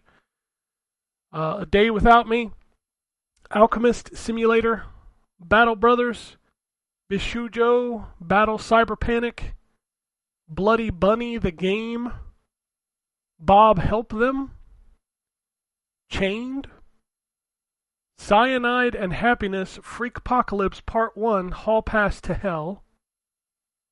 That's a long fucking title. Multi-Quiz, No Reload Heroes Enhanced Edition, Smash Club Streets of Shmeenus. The fuck? Stitchy and Tukey Trouble. As I mentioned, Crash Bandicoot 4 is finally coming to the Switch this week. We've got Drive By, but By spelled B-U-Y. No More Heroes and No More Heroes 2 Desperate Struggle Collector's Editions. Pink Man Plus and Socodise. There's your Switch games for the week. Speaking of the Switch, let's talk about news. Did y'all see that rumor? Switch Pro? I can't fucking do this anymore. I just shut the fuck up about it, everybody. It's so annoying. I mean, this one caught some traction because it's apparently they've got the manufacture date starting in June. There are development kits out in the wild, and according to the report, this thing will have an OLED screen supporting 720p in handheld mode and 4K when in docked mode. So, Metroid Prime just can't do it, man. The only thing you should note is that if you are interested in buying one of these, tough shit. If you think the PS5 and the Series X are hard to get right now, just wait till Nintendo puts out a new Switch. I mean, it's still hard to get a regular Switch, isn't it? No. There's not going to be another Switch. This rumor comes out every 2 months. Why is this one suddenly picking up traction? Well, because I saw a couple people that I trust when they talk rumors were like, yeah, this is happening. So these are people that don't follow the normal like Metroid Prime trilogy bullshit, Bloodborne PC crap. Okay. So I saw it and I thought, well, last year alone there were about 4 official rumors that it was this new Switch thing was happening. Well, you need to know. You really got to know who to follow to trust for the rumors. And when I see a certain person. When I see a certain person like corroborate I kind of tend to believe it. It doesn't matter because if it gets enough traction, doesn't matter who starts it, the bigger sites will pick up on it. It's not a site. It's a person that has been. Yeah, I know. I'm just saying. Yeah, like this person has been pretty spot on about all of the stuff that's come out over the last couple of years. So when they go into a Twitter, like explanation of how this thing was working, I kind of start to believe it. I just don't understand. I don't understand. What I don't understand is one, why they need one. It's not as if that thing doesn't sell in its current form. It's outselling everything, the Switch. So I don't see why they would want to muddy the waters with more confusion with another model that probably there'll only be certain games that will play for it, just like with the 3DS, new 3DS or whatever. It doesn't seem like a smart move. It's not as if anyone is clambering for 4K visuals on their Switch. I don't know about that. Anything wrong? I'm clamoring for 4K visuals on my Switch because when I play the Switch, even with my M Classic, like when I play a game on the Switch compared to when I play them on these new consoles, I kind of want it to not be as blurry. No, Yeah. I mean, I think there are styles. Doom Eternal on the Switch, John. You don't play Doom Eternal on the Switch. You play Well, I Super did. Mario World on the. Oh, okay. Let me walk this back. Have you played the new Hyrule Warriors? Because by God, that game runs like dog shit and is blurry as fuck. No, I haven't. Whew. I just don't give a shit until I get an official announcement from Nintendo. Sure, I respect at that. this point, but because it's just like this isn't like Ubisoft has stuff leak all the time. I'm gonna be honest with you. How many leaks have there been for Nintendo? I don't give a shit who's saying it. It's one of those things where it's like I've been through this before. I'm not Not that I ever really care anyways, but it's just like I'm not gonna be like, oh my god, another Switch. Yeah. This is the only time that I've actually believed this rumor, and it's because of literally one person on Twitter that. Is it Jeff Grubb? Yep. Yeah. Yep. Like he never comments on anything unless. Yeah, I mean, look, I'm not even saying it's not true, but it's just like you never know what's just being worked on. Yeah. Right? Sure. So like, yeah, someone might have it. It might right now look like the Switch, but tomorrow it could become its own thing, and they'd be like, yeah, we're working on something for the future. It's possible. Nintendo's pretty good at keeping shit from leaking. That last Direct leaked, though. Whew. Well. It was bad. Everybody's like, this can't be real. This is bad. No, it was real. It was really bad. Diablo 2 Resurrected will carry over your saved data from the original game. That's insane. Yeah, you think? That is banana sandwich right there. Speaking of bananas, I can't believe I'm having this conversation. Sony has patented a banana for a controller. I don't think they can. I'm sure bananas can't be patented. But So, a patent application shows a versatile system that could let a banana or two bananas become your game controller. I don't think they can patent that. Well, no, I mean, like, there's a guy that's done that on. He does it on Twitch. Yeah. I mean, so I don't think they can patent it just by the fact that it exists in some form already, unless it's drastically different. Does any motherfucker on the planet want to play their PS5 with a banana? No. But that one guy. Other than that. That guy who does it on Twitch. He's played Dark Souls on a banana. Yeah. He played Dark Souls with the bongos. Yep, DDR pad, I think, too. Who cares? It's not that it's a banana. It's that it'll be able to convert things with some limitations, I'm sure. But it's basically just becomes a capacitive controller. I mean, it's all you're doing. Hoop-de-doo-doo. Passing a current through. Yeah. So it's just however they're doing it. They're patenting it. So I just don't know if they can, if it's similar to something that's already exists. I'm not sure how patents work. I'm gonna start playing Overwatch with my butt cheeks. No, you need someone else's butt cheeks to play with. Did somebody just fart? That was my chair. Oh my god, Sure that was loud. Oh shit! Chestnut. I got an 11-year-old son who's obsessed with farts right now, so you can imagine what my house smells like. Brilliant. Nice. Ant-Man is coming to Fortnite. It's already here. Well, there you go. Yeah. I don't play Fortnite, so I have no clue. But is it just a skin? Is that all it is? It's just a skin? Yeah. It's a skin, a back for the skin, a suit, and a backpack and a pickaxe. That's it. So yeah, he turned up on my. I fired up this morning, and he was the headline thing. You know, when it pops up when you start the game, it says "Get this now," and it's Ant-Man. So yeah. Yeah, he's in that before he's in the Avengers. I know he can't be in the Avengers, but yeah, the joke is there. What are you talking about? He was in the Avengers. The game? That's in Marvel Avengers. Oh, nobody's in that game. Yeah. Not even Spider-Man. Yeah. He's coming. He's in the Marvel Avengers. The Ant-Man isn't in. Ant-Man isn't in. Well, Hank Pym is in it, right? Yeah, he's one of the main guys. He's not Ant-Man anymore. No. But he was. So who gives a shit? Well, he was. Who gives a shit? I give a shit. I care. I don't really care. Yeah, I was gonna say, no, you don't. You're lying. Shut up. If you're still playing Marvel's Avengers, write it to us. I want to know. Well, they did that a couple weeks ago. Somebody wrote to us and told me how wrong I was about Marvel Avengers. You don't remember that? Well, if you're still listening to us and you're still playing Marvel Avengers, please let me know. Okay, Drew wants you to let him know. Yeah. Well, people are still playing Anthem. Sucks for them, but you know. Not for much longer, they're not. Well, there's that one guy who started 2 weeks ago, and he thinks it's great. It's like I love the whole we intend to keep the servers up for the time being, until about I don't know April. Nobody's playing that. No. But I forgot what I was going to say. Did anybody watch the Crackle Playing with Power documentary?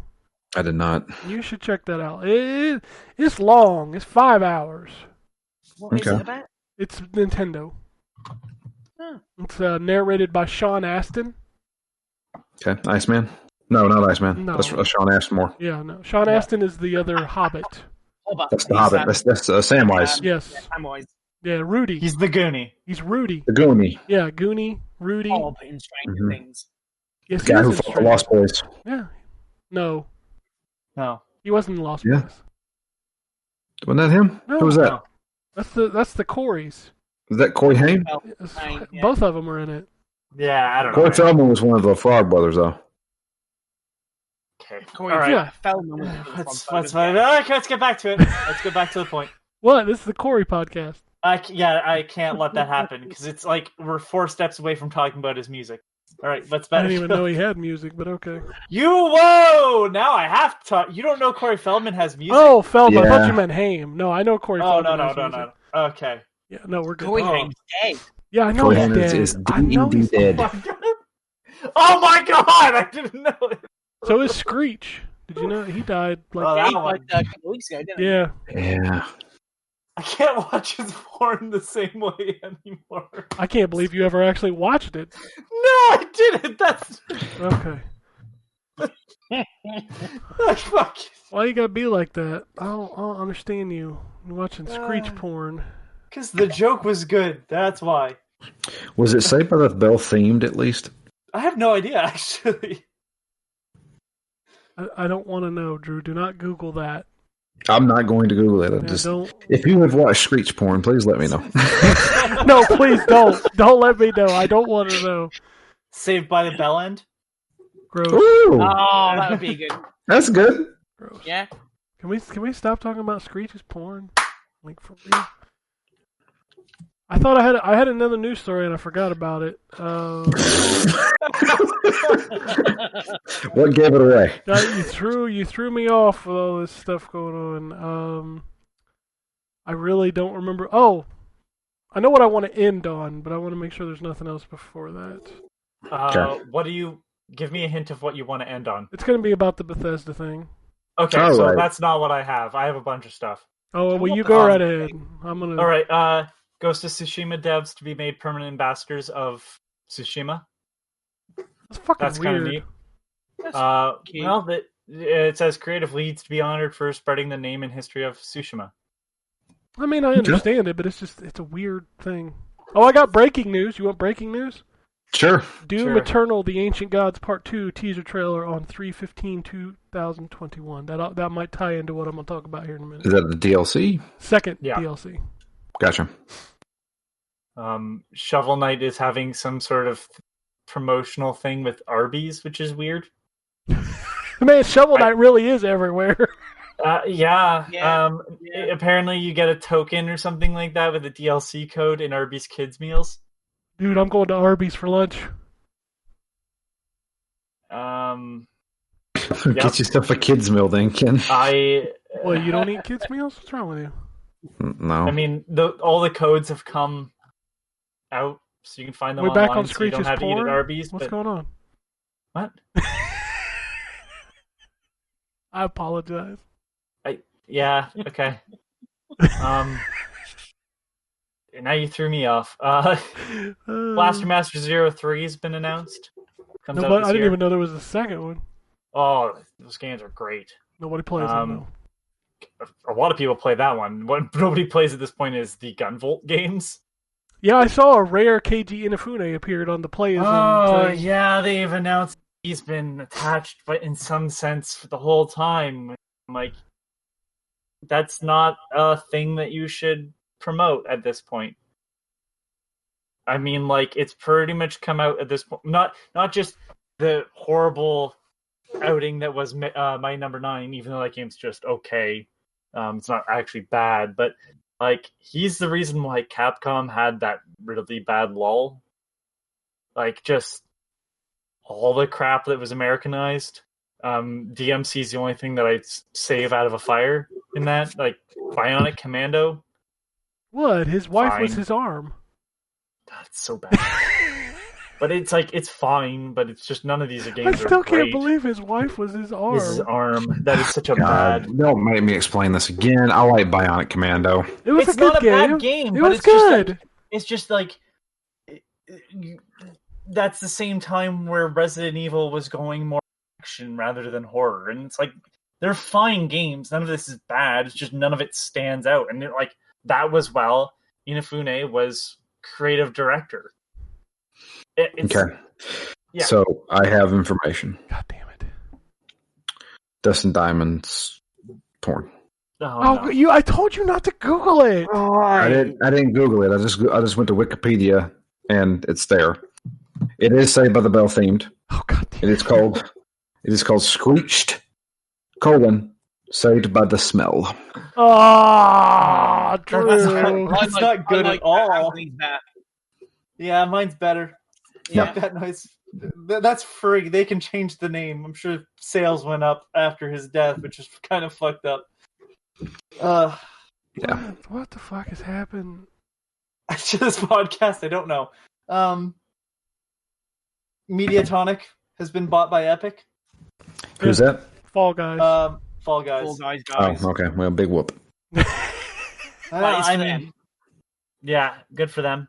I really want to play this game, but I won't be able to because I, like most people, don't have Apple Arcade. But Final Fantasy, Sakaguchi's Miss Walker game coming out called Fantasian. It'll come to Switch eventually. Just wait. Hopefully. It's got this really neat diorama look. It's kind of awesome. And then the last story I want to end on before we start talking about Bethesda stuff. Senran Ninja Tyson Neptune Shoujo Tachi no Kaiun, I guess. That's exactly what you think it is. So it's a combination of all those horny games. Yes, it is! It came God. on Reddit. And I was like, I really hope that's not the combination of what I think it is. I think we sure finally enough, found Anthony's introduction into that series for review. Kakura and Neptunia games. Perfect. This is it, Drew. I'm gonna make a special request to get a review code for this game. I'll play it. I have to apparently do one. All right, before. I really wish it was just Neptunia. You're gonna come God. out. You're gonna come out on the really horny side. There's adventure. I don't like that they call it adventure action parts, and then there's mini game plus hot springs plus peach. That sounds exactly what I think it's gonna be. It's. I like how John's chuckling over there, even though he's got stock in Hoonie Pop. Hell yeah. Jesus. All right, so let's talk about Bethesda. So the reason I wanted to bring this up is because I think this is going to be the last chance you get to make a prediction on this. This would be like the Game Awards. So, according to a filing on Friday, the EU has approved the purchase. So Microsoft has purchased Bethesda. I think that deal goes through this week. Major Nelson has teased that on Friday they will have a special guest and an announcement, and the news about Doom Eternal's DLC is dropping on the 15th. So it looks like this week is going to have a lot of Bethesda conversation. Now the question is it going to be exclusive? This is the last time you're going to be able to probably, guess.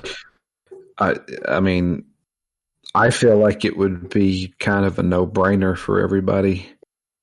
Yeah, we're going to be exclusive. We need billions of dollars for this thing. $7.5 billion. $7.5 billion to be like, yeah, we'll release them on other platforms. No, you want to play our games, you buy our platform. Or you subscribe to Game Pass. That's the more important thing. Yeah. I'm with you on this one, Dre. I don't think they go multi-platform. I think it's PC and Xbox. It's got to be. Like, I to be fair, I still think it's going to happen. I think it's going to happen this generation. We're going to see Xbox Game Pass on PlayStation. You really think I that's going to don't happen? think we will. No. Why that? Do you understand? Sony won't let them do that. Sony would be the ones that would say no, but Microsoft, that would be the most intelligent thing they did. Oh, I'm absolutely. not saying that. I think that I guarantee you that conversation's been had somewhere in Redmond. Sony will never let it happen. Yeah, but I feel like it'll eventually give.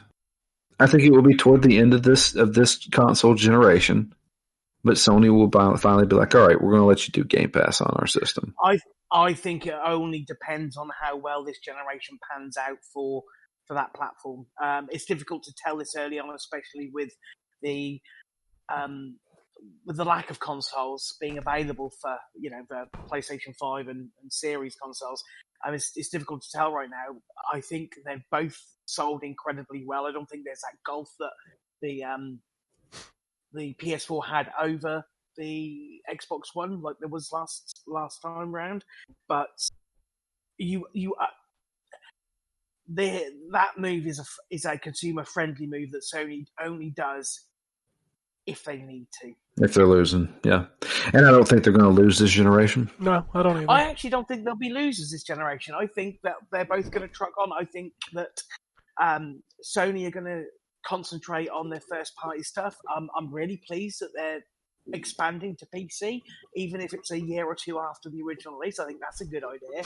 But I feel that Microsoft's going to gauge their success on Games Pass, and so far that has been a phenomenal success. So I don't think there's any losers this time around. Yeah. I just, as far as console sales go, I believe PlayStation 5 will be Number up two. top. Number 2. Nintendo's going to kill both of them. Yeah, I don't know why we even have these conversations because the that PlayStation guys.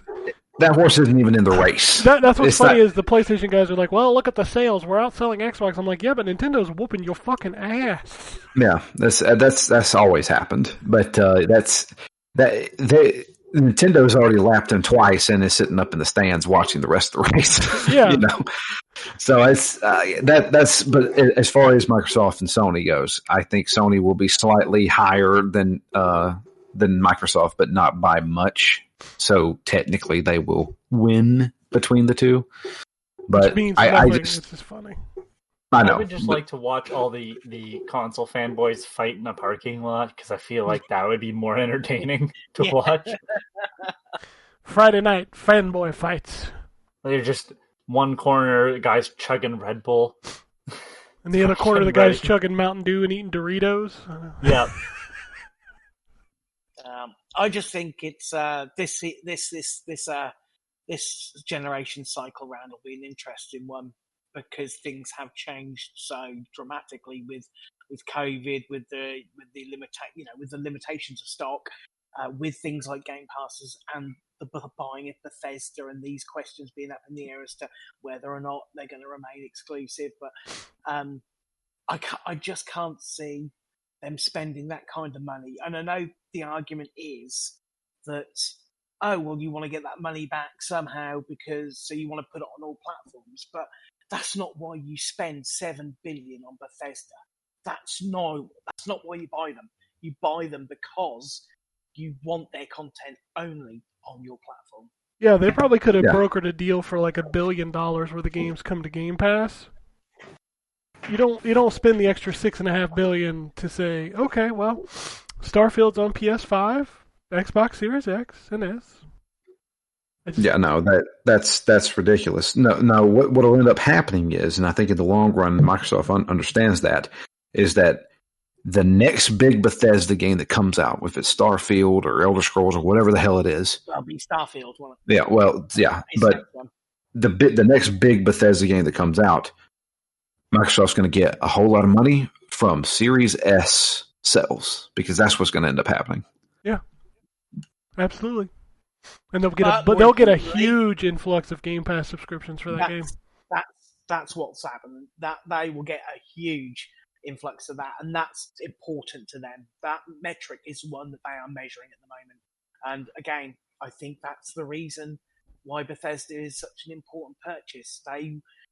And why they don't want it to go elsewhere. Because you can imagine, you think about I mean, already Game Pass has this amazing value, and that's before you included the EA stuff, the EA Play built in, and then you take a developer and publisher like Bethesda and add all of their franchises that they've got. That's like icing on the cake. That really is, and that's going to tempt a lot of people to, as you say, buy an Xbox One S, Series S, and sign up to Game Pass. Yep. All right. That's what's going to end up happening. And I mean, if Sony fanboys can whine all they want to about how this is not going to happen, it's going to happen, guys. I know there's going to be. If they turn around and say that it's going to be multi-platform, I would be blown away if they did that. Well, there's going to be two discourses this week, regardless of which way it goes. The discourse, if it goes exclusive, will be from the Sony fanboys. Well, these games have always sucked. If they go multi-platform, then it will be told you so. Microsoft's not going to lose that money. Do you think this is? I don't know whether. Do you think if Microsoft go and say exclusive, only coming to PC and Xbox, everything that they do, Doom, the next Elder Scrolls, the next Fallout, all of that stuff, Starfield, all of that stuff's only going to be on the Microsoft platform. Do you think that affects the sales of Deathloop? No. Because only fanboys will boycott it. That's cute, because you're implying that fanboys have spines. No, they claim they'll boycott, but they don't, so it don't matter. Yeah. Boycott Nintendo, they're not consumer friendly. And then what do? They buy all the games. Buy the shit. Yep. The only reason that I won't buy Deathloop or Ghostwire Tokyo is because I will get them free when they come to Xbox. I really want to play Ghostwire Tokyo as well, but I will wait. Yeah. Well, I haven't got to play. You guys are thinking small. I can't wait for Hunted the Demon's Forge to come to Xbox Game Pass. That's never happened. Right, with Brink and Wet and Rogue Warrior. I'll take Wet, but Wet was pretty good. That was a good game. I like that game. All right, let's do some emails and some tweets before we get out of here. This email, I don't even have a name on it. It's called Games and Movies. Oh, it says, "Hey guys, Francesco here. Great job week after week. I finally bought Control since it came to Steam. More like I finally got around to playing it, and man, what a game. 2020 Game of the Year for me. The gameplay is great, the story is incredible, intriguing, and man oh man, the ray tracing is cherry on the top. If people haven't played it, do so ASAP. Anyways, I've been telling my friends that Sony and Microsoft can't ignore the PC market forever, and Microsoft fell first, but Sony has also confirmed that more games are coming to the platform. I knew that after the success of Horizon Zero Dawn had on Steam, over 700k units sold in the first month, and probably a few million by now, they were not going to be able to resist the 120 plus million users that Steam has. I think it's great, but many PlayStation fanboys want to fight me over it. The perspective is that they want to keep the platform pure. I don't get it. Gatekeepers. Your thought? The platform pure? That's like almost like racial. Yeah, I was gonna say, if anybody ever says we need to keep something pure, stop talking to that person immediately. Yeah, like what is that? If you've ever used that comment when you're talking about your console of choice, go to hell. Yeah, they're about 3 sentences away from saying Aryan race. So, yeah. We're trying to keep our console Aryan as possible. Oh my god, I've never understood the gatekeeping. Like when a game comes to another platform, I'm just like, dude, awesome! More people play this game, more money. Yeah, more money for Sony. That's how that should be, and more people get to experience. I mean, you think about how many people who do have PCs that don't have PlayStations. There's obviously quite a few because, as Anthony said, it sold a lot. So more people, that's brand awareness. Yeah. I don't get it. Like, I really don't. What does it bother you that somebody on Xbox can play Spider-Man? Because then they don't have a reason to say theirs is better. True. Yeah, but why? Like, I don't get it. It's a box you play video games on. We have this conversation all the time, and I know that, but I just can't wrap my head around it. I mean, I don't think I'm an idiot, but I don't think we'll ever really understand how these people think. Yeah, I mean, I don't think I'm an idiot. I'm an idiot in many aspects. But when I see people say this, I'm like, well, I'm not that dumb. So I'm just like, well, I mean, I don't get it. Like these people, and I say it all the time. I see these people on Twitter and stuff like that, and they're talking like this, and they sound like the biggest child I've ever seen in my entire life. And they're 40. And I look at their profiles, and I'm like, this guy looks like he's like my age, or possibly older. If you have children and you engage in fanboy wars, I have nothing for you. You're married and have children, and you're talking like this? Does your wife know you're talking like this? Oh shit! I will never get it. I will never understand. I will never understand the gatekeeping and the keeping your platform quote unquote pure. Pure from what? Yeah. Jesus Christ. All right. He also says, P.S. Monster Hunter movie was perfectly fine. I enjoyed it. My 3 Monster Hunter loyalist friends did not. It apparently shat all over their hopes and dreams. Have a great weekend. Keep fighting the good. No fanboys allowed fight. I enjoyed that film. I'm not a purist though, so. I mean, I love Monster Hunter. I've played almost every one of them, but I'm not going to get mad because they, I thought that movie was fun as hell. I don't care. He hired his wife once again to be in the movie, so I don't care. Whatever. It had a Palico cooking in it. I was happy. And Ron Perlman with a wig, which is Ron epic. Perlman with an epic wig. Yeah, I love that wig. All right, Rick comes up. Oh, we're going to do some food. You ready for some food? Oh, God, no. Yeah, let's do it. It's been a long time since we've done some food. Sup, guys? Hearing the sad news that nobody wrote in with questions last week, I'm continuing at you with a food question. Yes. My buddy sent a bomb recipe to me for chicken cacciatore today. I was going to say, hopefully that continues, because my friend sent me a bomb recipe. It's a good way for the FBI to come and visit. Which is going to sort out the Aryan race. He says, which is in my slow cooker right now. Chef's kiss. Delicious stuff. Round table this. What is your favorite Italian dish and why? Pizza does not count, because that's the obvious answer, and I'm not even sure it truly has Italian origins. Discuss amongst yourselves and keep up the great show. Man, that's a really great question. Yeah, it is. Italian food is so good. I do love eggplant parmesan. I also love like anything with like primavera sauce with like big chunks of vegetables in it. I'm a big fan. Like, I love lasagna. I love a good lasagna, and to be honest with you, I love a veggie lasagna. Veggie lasagna is good. I don't have to have a meat in my lasagna. The layers is what does it for me. I do like the meat in my lasagna, though. It is tasty. I'm a pasta man. It's about any kind of pasta. Yeah. And lots of cheese. Like the Italian food is just caked in cheese. I'll tell you what, though, getting older, it sucks because good tomato sauce, good cheese, it really gives me some massive heartburn city. Yeah, like the older I get, the worse it's gotten. The starchier the food, the worse the heartburn's going to be for me. There's times where I eat Italian food and it feels like it gets stuck.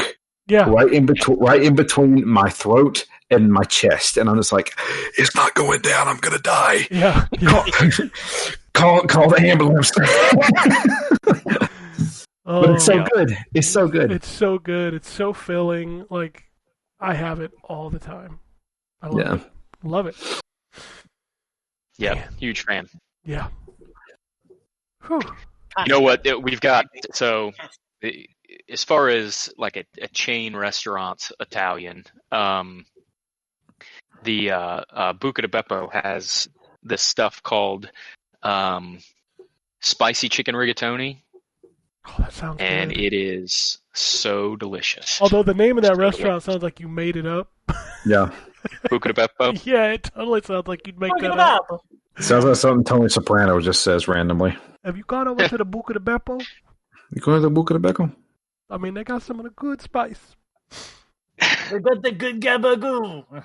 The gabagoo. Dude, I've been rewatching The Sopranos and like hearing like Manigat, Maro. Apparently, it roughly translates as Joe's basement. From Italian buco, which literally means hole or pit, and Beppo, which is a diminutive of the name Giuseppe. Huh. Well, there you go. Giuseppe. Giuseppe is a great Italian name. It is. How about you, Anthony? You haven't said anything. Pizza doesn't count because it's not Italian. Is correct. It isn't. It's Jesus American. fucking Christ, Anthony. And like at that point, it's like spaghetti, I suppose. I'm a picky eater, and I can't really eat cheese as much as I'd love to. So Oh, man. that leaves a lot of Italian off the table. Ravioli's nice. I do like ravioli. Do you get it in Chef Boyardee cans, John? Sorry? Do you get it in the Chef Boyardee cans? What? Sorry, chef? You know, canned pasta. They don't have Chef Boyardee. Yeah. Yeah, we don't have. I don't know what that is. They make a It's not mean considered- pizza. I'll tell you Because that. it's not considered food over there. Well, I mean, it's It's not so- technically food over here. I mean, That's true. If anybody needed any proof, by the way, that the world is listening, my Facebook just now popped up with an ad for chicken and shrimp carbonara. So out of the chain Italian restaurants you guys have, what's the one you can stand? Buca, for sure, for me. Okay, I've never heard of that, so can we don't- try a different one? I don't really go to any of. The only one I've gone to is like Olive Garden, Yeah. and it's, You know, to be it's honest- fine. Yeah, Olive Garden's fine. You know what I end up doing is I just end up getting full on the breadsticks. Well, yeah, because And then they're just- endless. Yeah, and take my food home with me. You know? They give you endless breadsticks. Yeah, endless breadsticks and salad. Shoot, Yeah. Look at you kidding me? That's you said Breadsticks Mario's are fine. here. Mario? Yeah, we've You got said Mario's. a really good local Italian place in Mason where I used to work called Petrelli's. It's really good. Oh, I've seen that Um, place. Don't think I've ever been in there. Carrabba's, you guys got Carrabba's? Yeah. Yeah, we got Carrabba's around here. They're okay. Yeah, I mean Brio, Bravo, Carrabba's, they're all pretty similar. Yeah. Man, I'll tell you, all this conversation makes me really sad that I've not been out to dinner in like a year. Yeah. I like sitting in a restaurant and having a meal. Miss that. What do you drink? I'm not a Did you say? drinker. Yeah. Yeah. I mean, like, just period. What do you get to drink if you sit down at a restaurant? What's your Oh. typical thing that you get? I get a Coke. Coca-Cola? Yeah. Is Pepsi Coke. okay? Is Pepsi Coke okay? or Yeah, some version of sweet the tea for me. that's the response at every miss- restaurant, isn't it? Like, is miss it. Pepsi Yeah, okay? Coke. I miss being asked that question. So being from the South, I am a. Is it sarsaparilla okay? It's not sarsaparilla. Give me a little bit of sarsaparilla. Sarsaparilla. No, sweet tea. Yeah, so I'm a sweet tea connoisseur. Well, you live in the South. Like, you get sweet tea up here, and it's like a 50-50 shot. Yeah, no. It has to be made like 50% sugar. That's be what I'm real saying. sweet tea. And that's what I'm saying is up here, people give you sweet tea, and you take a drink, and you're like, there's like no sugar in this. That's what we Yeah. just call iced tea up here. Yeah, no. If I'm gonna have sweet tea, I want like massive sugar, dude. Because if you buy, I mean, like you have Arizona iced tea in the States, right? Yeah, Yes. That's Yeah. basically sweet tea. I don't know. Right. That's still not sweet enough for me. Oh Well, my they have god! extra sweet Arizona. Yeah. Oh my god, that's not sweet enough for you? Dude, you Anthony, don't know what it's it's like like to half have. You sugar. don't- Oh my You, god! you've never had Oh, true Southern sweet tea, baby. You- You've Southern never, you've sweet never tea been to the can't South, boss. It's almost like syrup. Yeah, I it feel is. like great. So it's basically you're all the bug guy from the bug alien from Men in Black asking for sugar. In a few water. minutes, you're not That's even right. gonna be matter. Well, Give me give sugar, me sugar and water. and water. Gross. All right. Twitter, we've got this tweet from Asshat Brewery. Okay, I need to meet this man. Love the show, guys. Keep it up. Is anyone else excited for return of NCAA football games? Never a big Madden fan, but I dig the NCAA. Also, Disc Jam is the next Rocket League. Changed my mind. Disc Jam? Disc Jam. I don't even know what that Disc was, Jam is. That was a free to like a PlayStation Plus game about 3 years ago. It definitely isn't the next Rocket League then, because then I've never played it. Yeah, I've never either. Oh, changed his mind. I feel like I remember that game, and then I feel like I forgot that game. I can remember it, but only because it was like on PlayStation Plus when it released. It was one of the free games that month. All right. As far as NCAA goes, I am not a fan, even though I am from the South. There are tons of people who will buy that day one that Oh live yeah, around me. I knew people that would only play the college football games and never touch Madden. So Yeah, Well, you guys have got the Ohio State up there. the we do. Ohio That's right, State. the Ohio Ohio State State. University. That's right. What's the chant in the crowds, Ryan? OH. OHIO. There you go. Yeah, I'm not an Ohio State guy. I didn't go to Ohio State, so Yep. The college football rivalry up here is strong. Ohio State and Michigan, baby. Dude, I'm legit 30 minutes away from the University of Georgia, Yeah. so I see it everywhere. College football is crazy. Like it Yes. is wild. I decided to look up Asshat Brewery to see what they're brewing, and the Papa's Unfathomable Vanilla Porter sounds amazing. Yeah. And I want one. I love me a good porter and a good stout. Do you sniff your wine? No, it's not a wine. The I know. beers, It was beer. a joke.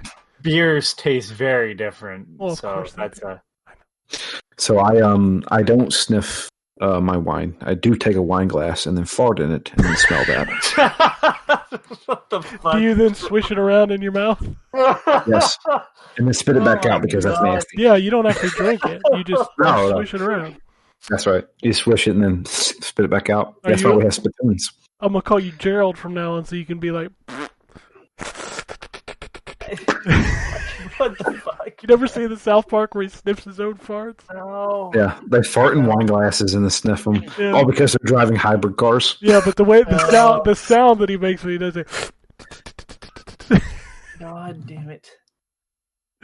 Dustin says, I'm excited for Outriders. Me and my buddies played the demo, and it's a day one purchase for us. It's basically a better Division with none of the games as a service crap. The bosses don't feel like bullet sponges and have light MMO elements of dodging AoEs and canceling boss moves. There you go, Ryan. You're wrong. boom. I don't think Ryan cares. I'm curious how that game's going to be in 6 months, because I was seeing something about how jumping over a cliff was a cutscene. Yeah. I saw that floating around. I had fun with the game. I'll play it. We'll see how it pans out in about 6 months. Square released a mini album of lo-fi chillwave Final Fantasy remixes that deserves a listen for sure. Hey, I listened to that the other day. Oh, there you go. It's quality. He wants to know, what's the instant dismissal of a game being labeled roguelike? If done right, those games can give you hours of enjoyment, but to cast it aside because of that label is pretty close-minded. Well, I guess I'll just be close-minded. I can almost explain this to some extent. Go ahead. It's like seeing the words Metroidvania. Eventually, it's just a label that's used far too. It's like reading something this is a Dark Souls-like game.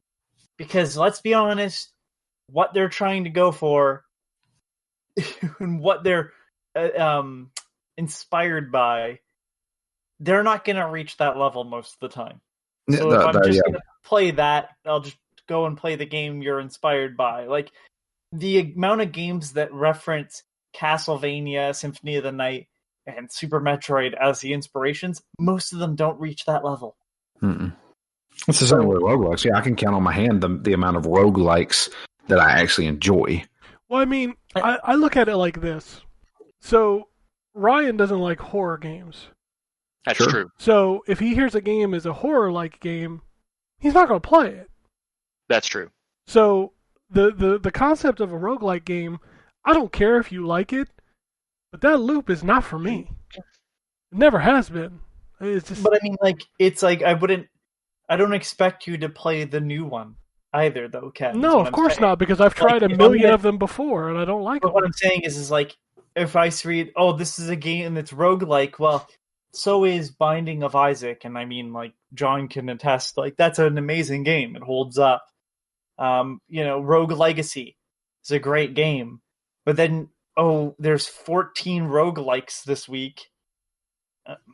It is a popular genre of game that seems, as Anthony says, it seems to be easy to try and imitate, but few do get it right. As you say, Binding of Isaac, Hades is one that obviously famous for getting it very right. It's not even that it's easy to emulate; it's easy to make. And I'm not saying that is an easy way out or a lazy way. That's not what I'm implying. But you build parts of a game and then build the code to put those parts together infinitely, rather than having to handcraft every single area, right? The problem is that a lot of people don't like, a lot of devs don't necessarily understand what makes the hook good. So the randomization is fine, but the hook needs to be good in a roguelike. And I feel like a lot of things don't understand that. It's the same with Metroidvanias. I feel like a lot of them get what makes the basic structure down, but they don't seem to get the nuance to hook me in. It's the same with, think of how many games tried to rip off Resident Evil, speaking of horror games, with the fixed camera angles and everything, and how many games actually worked well. You know, there's Overblood. That's a thing that exists. It's not really all that great. Clearly, it's a different sort of genre in terms of gameplay, but the horror sequence don't work as well. So it's just like, there's always imitators, and they always seem to miss that one little bit. I mean, right now we're going through Battle Royale. Oh, we done been through Battle Royale. It's just Final Fantasy that's late to the party. Yeah, well, that's true. But it's like, do you have that hook? And I don't think we had it with third-person shooters, military. Every genre has that point where it's just like, I don't see you doing this better than what already exists. But it's not even. But it's not even just doing it better. It's that you don't like that genre. Like, I don't care how good a horror game is. Ryan doesn't like it. Yeah, that's fair. Yes, correct. You know, and just like roguelikes, I don't care how good it is. I don't care how good the loop is. I don't enjoy that style of gameplay. But you play Diablo. Yeah, I played Diablo. It has story mode. That's what I played. But is that all handcrafted? It's not about handcrafted. That's not my point. Is progression. The randomization of levels does not bother me if I don't notice it. I get that randomly generated is a generic term, and a lot of games use it, and they don't use it well. Right. But it's more progression for me, and it's a progression of like moving forward, not just increasing my character. Like, I thought Dead Rising was amazing, but the fact that that game was one of those games that expected you to die and start it over a little more powerful, I didn't want that. I tried to do it in one run. Yeah. That whole I work up just to make a little bit of progress is not my jam. It never has been. I don't care if people dig it. I don't care if they're into it. If that's your thing, that's cool. But every one of those kind of games I've played, I've not cared for that mechanic. To me, it depends on if that gameplay is good or not. So, I've never played Hades, but looking at the gameplay of it, I was like, yeah, I would enjoy this game. Yeah. Same way with Rogue Legacy. The reason why I like Rogue Legacy is not because of the mechanics in it, is because it plays great. I don't know why Rogue Legacy hit me. I really don't, because it's that whole, like, I would make it to level 1, die. I would make it to level 2 on my next run, die. And it's like, yeah, that's not, I don't normally like that sort of thing. I think Rogue Legacy stuck with me a little bit because of what you're saying, is like how fun that game was to play. And I it think played great. You would like Hades. I've tried Hades. I did not like it. Really? That's odd, because of why you say you don't like roguelikes. I feel that game, and here's it was always progressing the plot in little ways. Here's what I think, that if I tried Rogue Legacy today, I wouldn't like it. You think so? I think I've just gotten to the point where I'm like, if it's not just going to be a linear progression, I don't give two shits.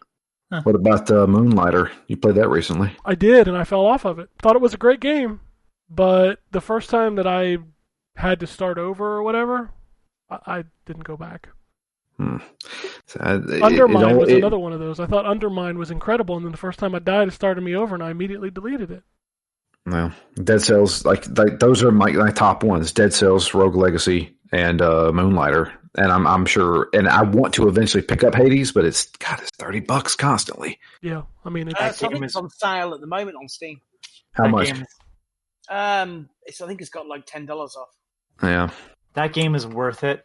I know it is. I'm just being a cheap asshole. Yeah, well, that's right. You still, even you being a cheap ass is still being, less frugal than John, who would wait till it goes free. I have bought Hades twice, thank you. Wow! And I bought it on Epic Game Store, so fuck off. That's right. Dead Cells is the other one that I think is great. Hey, Dead Cells played great, but that first time I died, I just didn't go back. Yeah. All right, we're going to end this conversation, this show, talking about Final Fantasy VII, because there was something that happened last week I didn't know about, but we have tweets about it. Dustin says, I'll play the Yuffie DLC for sure. More background lore for her is always a welcome bonus, since she was a pretty flat character in the original. He also says, Ever Crisis is kind of a big deal. From my understanding, it's all of the Final Fantasy VII games in one, so we'll get Before Crisis for the first time in the West, and Crisis Core will be available for the first time outside of the PSP. I don't know if it's the full game or an abridged version, though. Everyone seems to think it's a bridge version, so I don't think you'll actually get gameplay. No, from my understanding, it's not that it's abridged, it's that it plays like the original Final Fantasy. So you won't play Crisis Core like Crisis Core, you'll play it like Final Fantasy VII. That's fine by me. All right. Yeah, I have no issue with this because I feel like it's interesting to make it all work the same system. So like Dirge of Cerberus will play like Final Fantasy VII.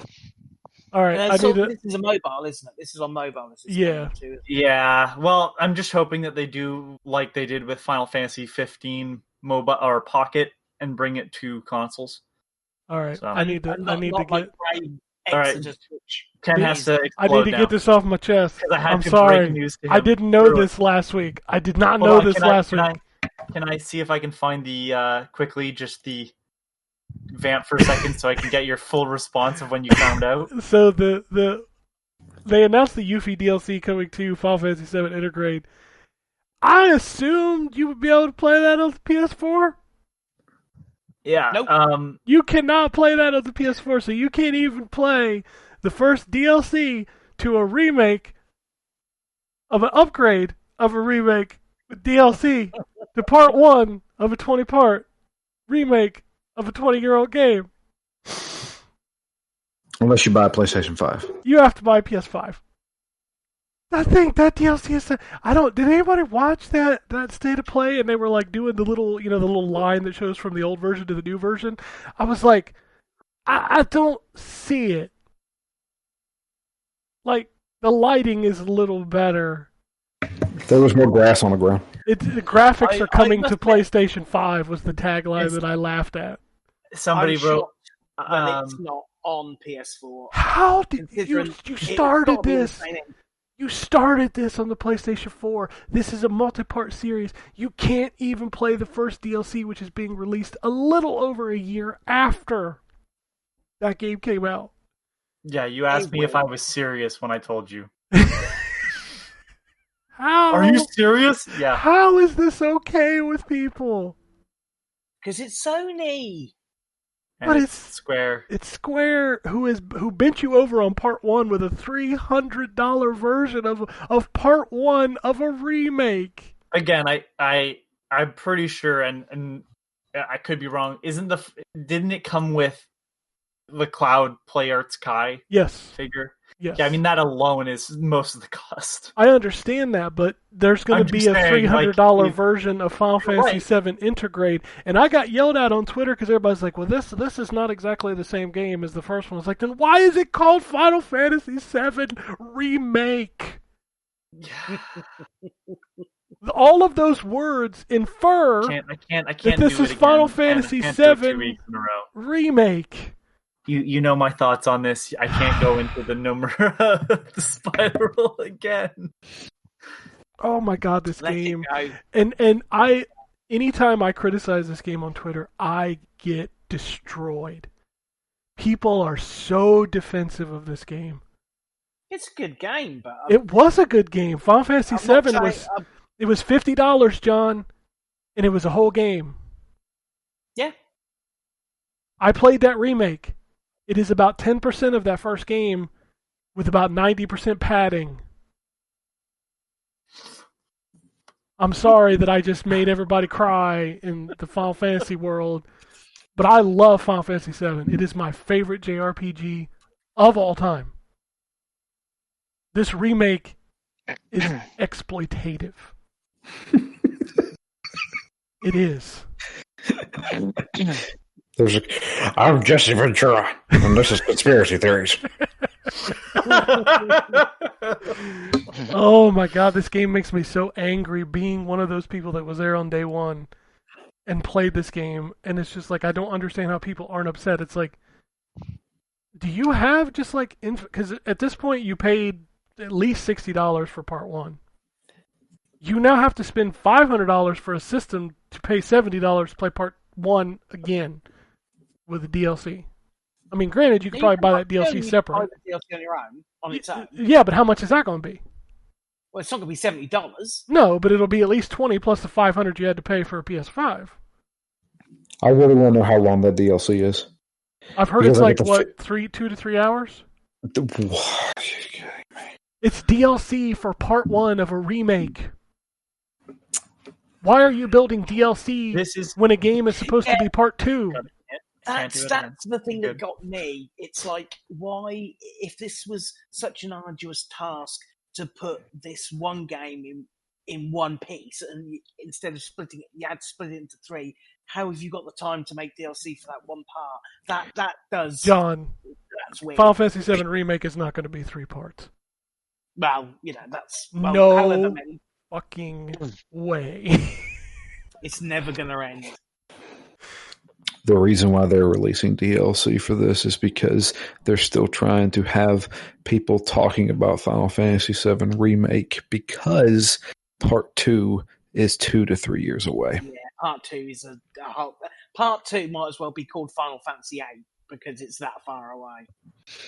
I don't know. And people, the problem is I get, from a purely, like, evil business sense, Square is killing this. They're going to make so much money because people will buy whatever you put out Final Fantasy VII related. It does not matter. They could have broke this game up into 100 parts, and people would have paid for it. Hey, look, Nomura really captures the Hot Topic crowd like nothing else. So it's not even just that; it's just it's people's nostalgia glasses for Final Fantasy VII. Even then, look at Kingdom Hearts. They bought the shit out of it. Yeah, and I hate to tell everyone this over and over. Fucking series makes no goddamn sense. What are you talking about? It's simple and clean. Yeah. Here's a 4-hour. You ever watch the AVGN's Kingdom Hearts timeline? I can't, man. I can't. It's pretty fantastic. Reading parts of the wiki just out of like, I'm wondering if they've actually made it so you can read this and nope, you can't make sense of it. It's too much shit. Hey, does everybody remember when Yuffie comes into Final Fantasy VII? It's not this room. You know what's happening right now? There's some side shit going on. You know what's happening to anybody listening to this right now? Yeah, motherfuckers just went on a 40-minute diatribe of Assassin's Creed, and now you're bitching about Final Fantasy and Kingdom Hearts stories. Okay, so first of all, the difference people is... stopped listening on my fourth Nomura rant last week. So I'm just queuing up the comments for next week. Well, the difference is that each Assassin's Creed game, even if I haven't played them and don't necessarily enjoy them that much, is that they are full 30 to 40-hour games that tell a story from beginning to end. Final Fantasy VII Remake was 25 hours, I want to say. That's what I put into that. I felt it could have been 10 to 15. Listen, I really need to have the story of Recoded to really put this all together. I just need my dirt for Berber. 358 Days Over 2, Birth by Sleep. Birth by Sleep is one of the best games now. I'm sorry, I'm going to tell you that. Trying to figure out what a Chain of Memories, There's Dream Drop Distance. And to think the Xbox owners got Kingdom Hearts 3 and that was it until they released the HD pack. So, like, if you were an Xbox guy and you'd never played Kingdom Hearts, you got to start with 3. It's a heck of a place to start. You just jump in. Why not? That's the To be Xbox fair, slogan. After Jump in. prologue, To be fair, even with the other two versions, you're still missing out on shit tons of stuff. Oh, sure. But those had like a bunch of cutscenes from the DS games, didn't they? They did Yeah. have, they had stuff. But that what was- about my mobile game that I have to play that's in Japan only to get the story? Yeah. I mean, Fucking, and that's what they're doing with Final Fantasy VII, and I fucking called it. I called it. they As soon as I saw Nomura was in charge, and they've taken him off, but we're too far in now. it's crazy because I remember when Kingdom Hearts came out originally, the whole hook for us, we got excited about it, was like, oh my god, an RPG with Disney characters. And that's totally not what that game is about. But it's like, it was Disney characters and Final Fantasy characters mushed into one, and then slowly but surely the Final Fantasy characters started to disappear, except we left Cloud and Sephiroth, because of course we did. And then you started to see the Disney characters disappear, and you just had Kingdom Hearts characters. Okay. All right. Oh, this show has gone on way too long. But anyway, whew. Can't wait to find out what your opinions are on that DLC, Ken. I'm going to be so angry. Anyway, that's the end of the show. If you want to send us a tweet, you can tweet at us at N4G Podcast. You can follow all of us individually. Drew is at Drew Leachman, Ryan is at Wombat RP, John is at John WK, I am at ZTGD, and you can follow the site as ZTGD Content. Phoenix Down, rolling with Lost Odyssey. Yakuza Zero finished up, so go listen to those. Lost Odyssey will begin hopefully this week. Yeah. And then the week after that, I got Anthony on, and we're not going to talk about video games. Oh, cool. What are you going to talk about? Assassin's Creed? No, we are going to talk about weird, crazy internet conspiracy theories and mysteries. Oh, cool. I'll listen to that one. There you go. Sweet. I've checked out those channels, by the way, and yeah, they're pretty good. Yeah. Yeah. Love that stuff. Yep. If you want to shoot us an email, did I already say that? podcast@ztgd.com? Did I say that? You just said it now. I just said it now. Well, now you know. So send those emails in. We'd love to talk more about food. We love talking food. Food is a fun thing to talk about. It's Agreed. not when not in this side of the world when it's tea time when we're doing this and I'm having to starve so I can be on the show. I've got the waft of my oven the waft of what's cooking in my oven that's blowing in my face, and it's like I'm having to sit here for 2 minutes, almost 3 hours. Ken used to vape on the podcast, and you'd be able to hear it. I have a feeling you could just eat. What's cooking, John? What's cooking? I'm having a cottage pie. I don't. That is a You have to cottage pie. explain to me what cottage pie is. Well, it's a layer of cement, and then some hay, and then some brick. No, it's just it's basically just minced beef, vegetables, and potatoes. So it's basically a shepherd's It's pie. shepherd's pie. Yeah. It's like it's like shepherd's pie, but instead of lamb, it's beef. Hey, Have mashed- our have shepherd's mashed pie potatoes usually in it. just had that in it. Yeah, most places No, but ain't shepherd's serving pie is lamb. called shepherd's because it's a lamb. Yeah, I get that, John, but it don't matter. Yeah, The over United here, States- most shepherd's pie doesn't have lamb in it. Yeah, Yeah, that's too fancy for us. yeah. No, okay. We It got usually we does got have hillbilly mashed shepherd's potatoes in pie. Yeah. All right. That's all I got. Unless anybody has anything else, we'll get out of here. Very special. Alrighty. And it goes something like this. Epic fail.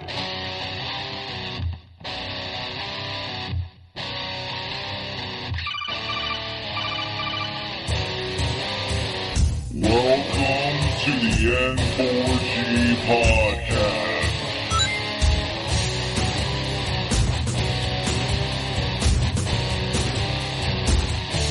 $0.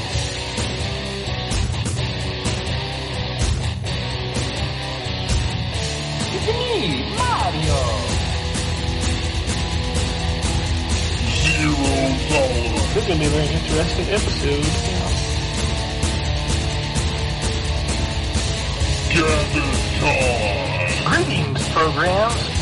I got lost trying to find my way to the secret underground N4G Radio lair. The Wombat. And Always live being angry. Killer Wolverine.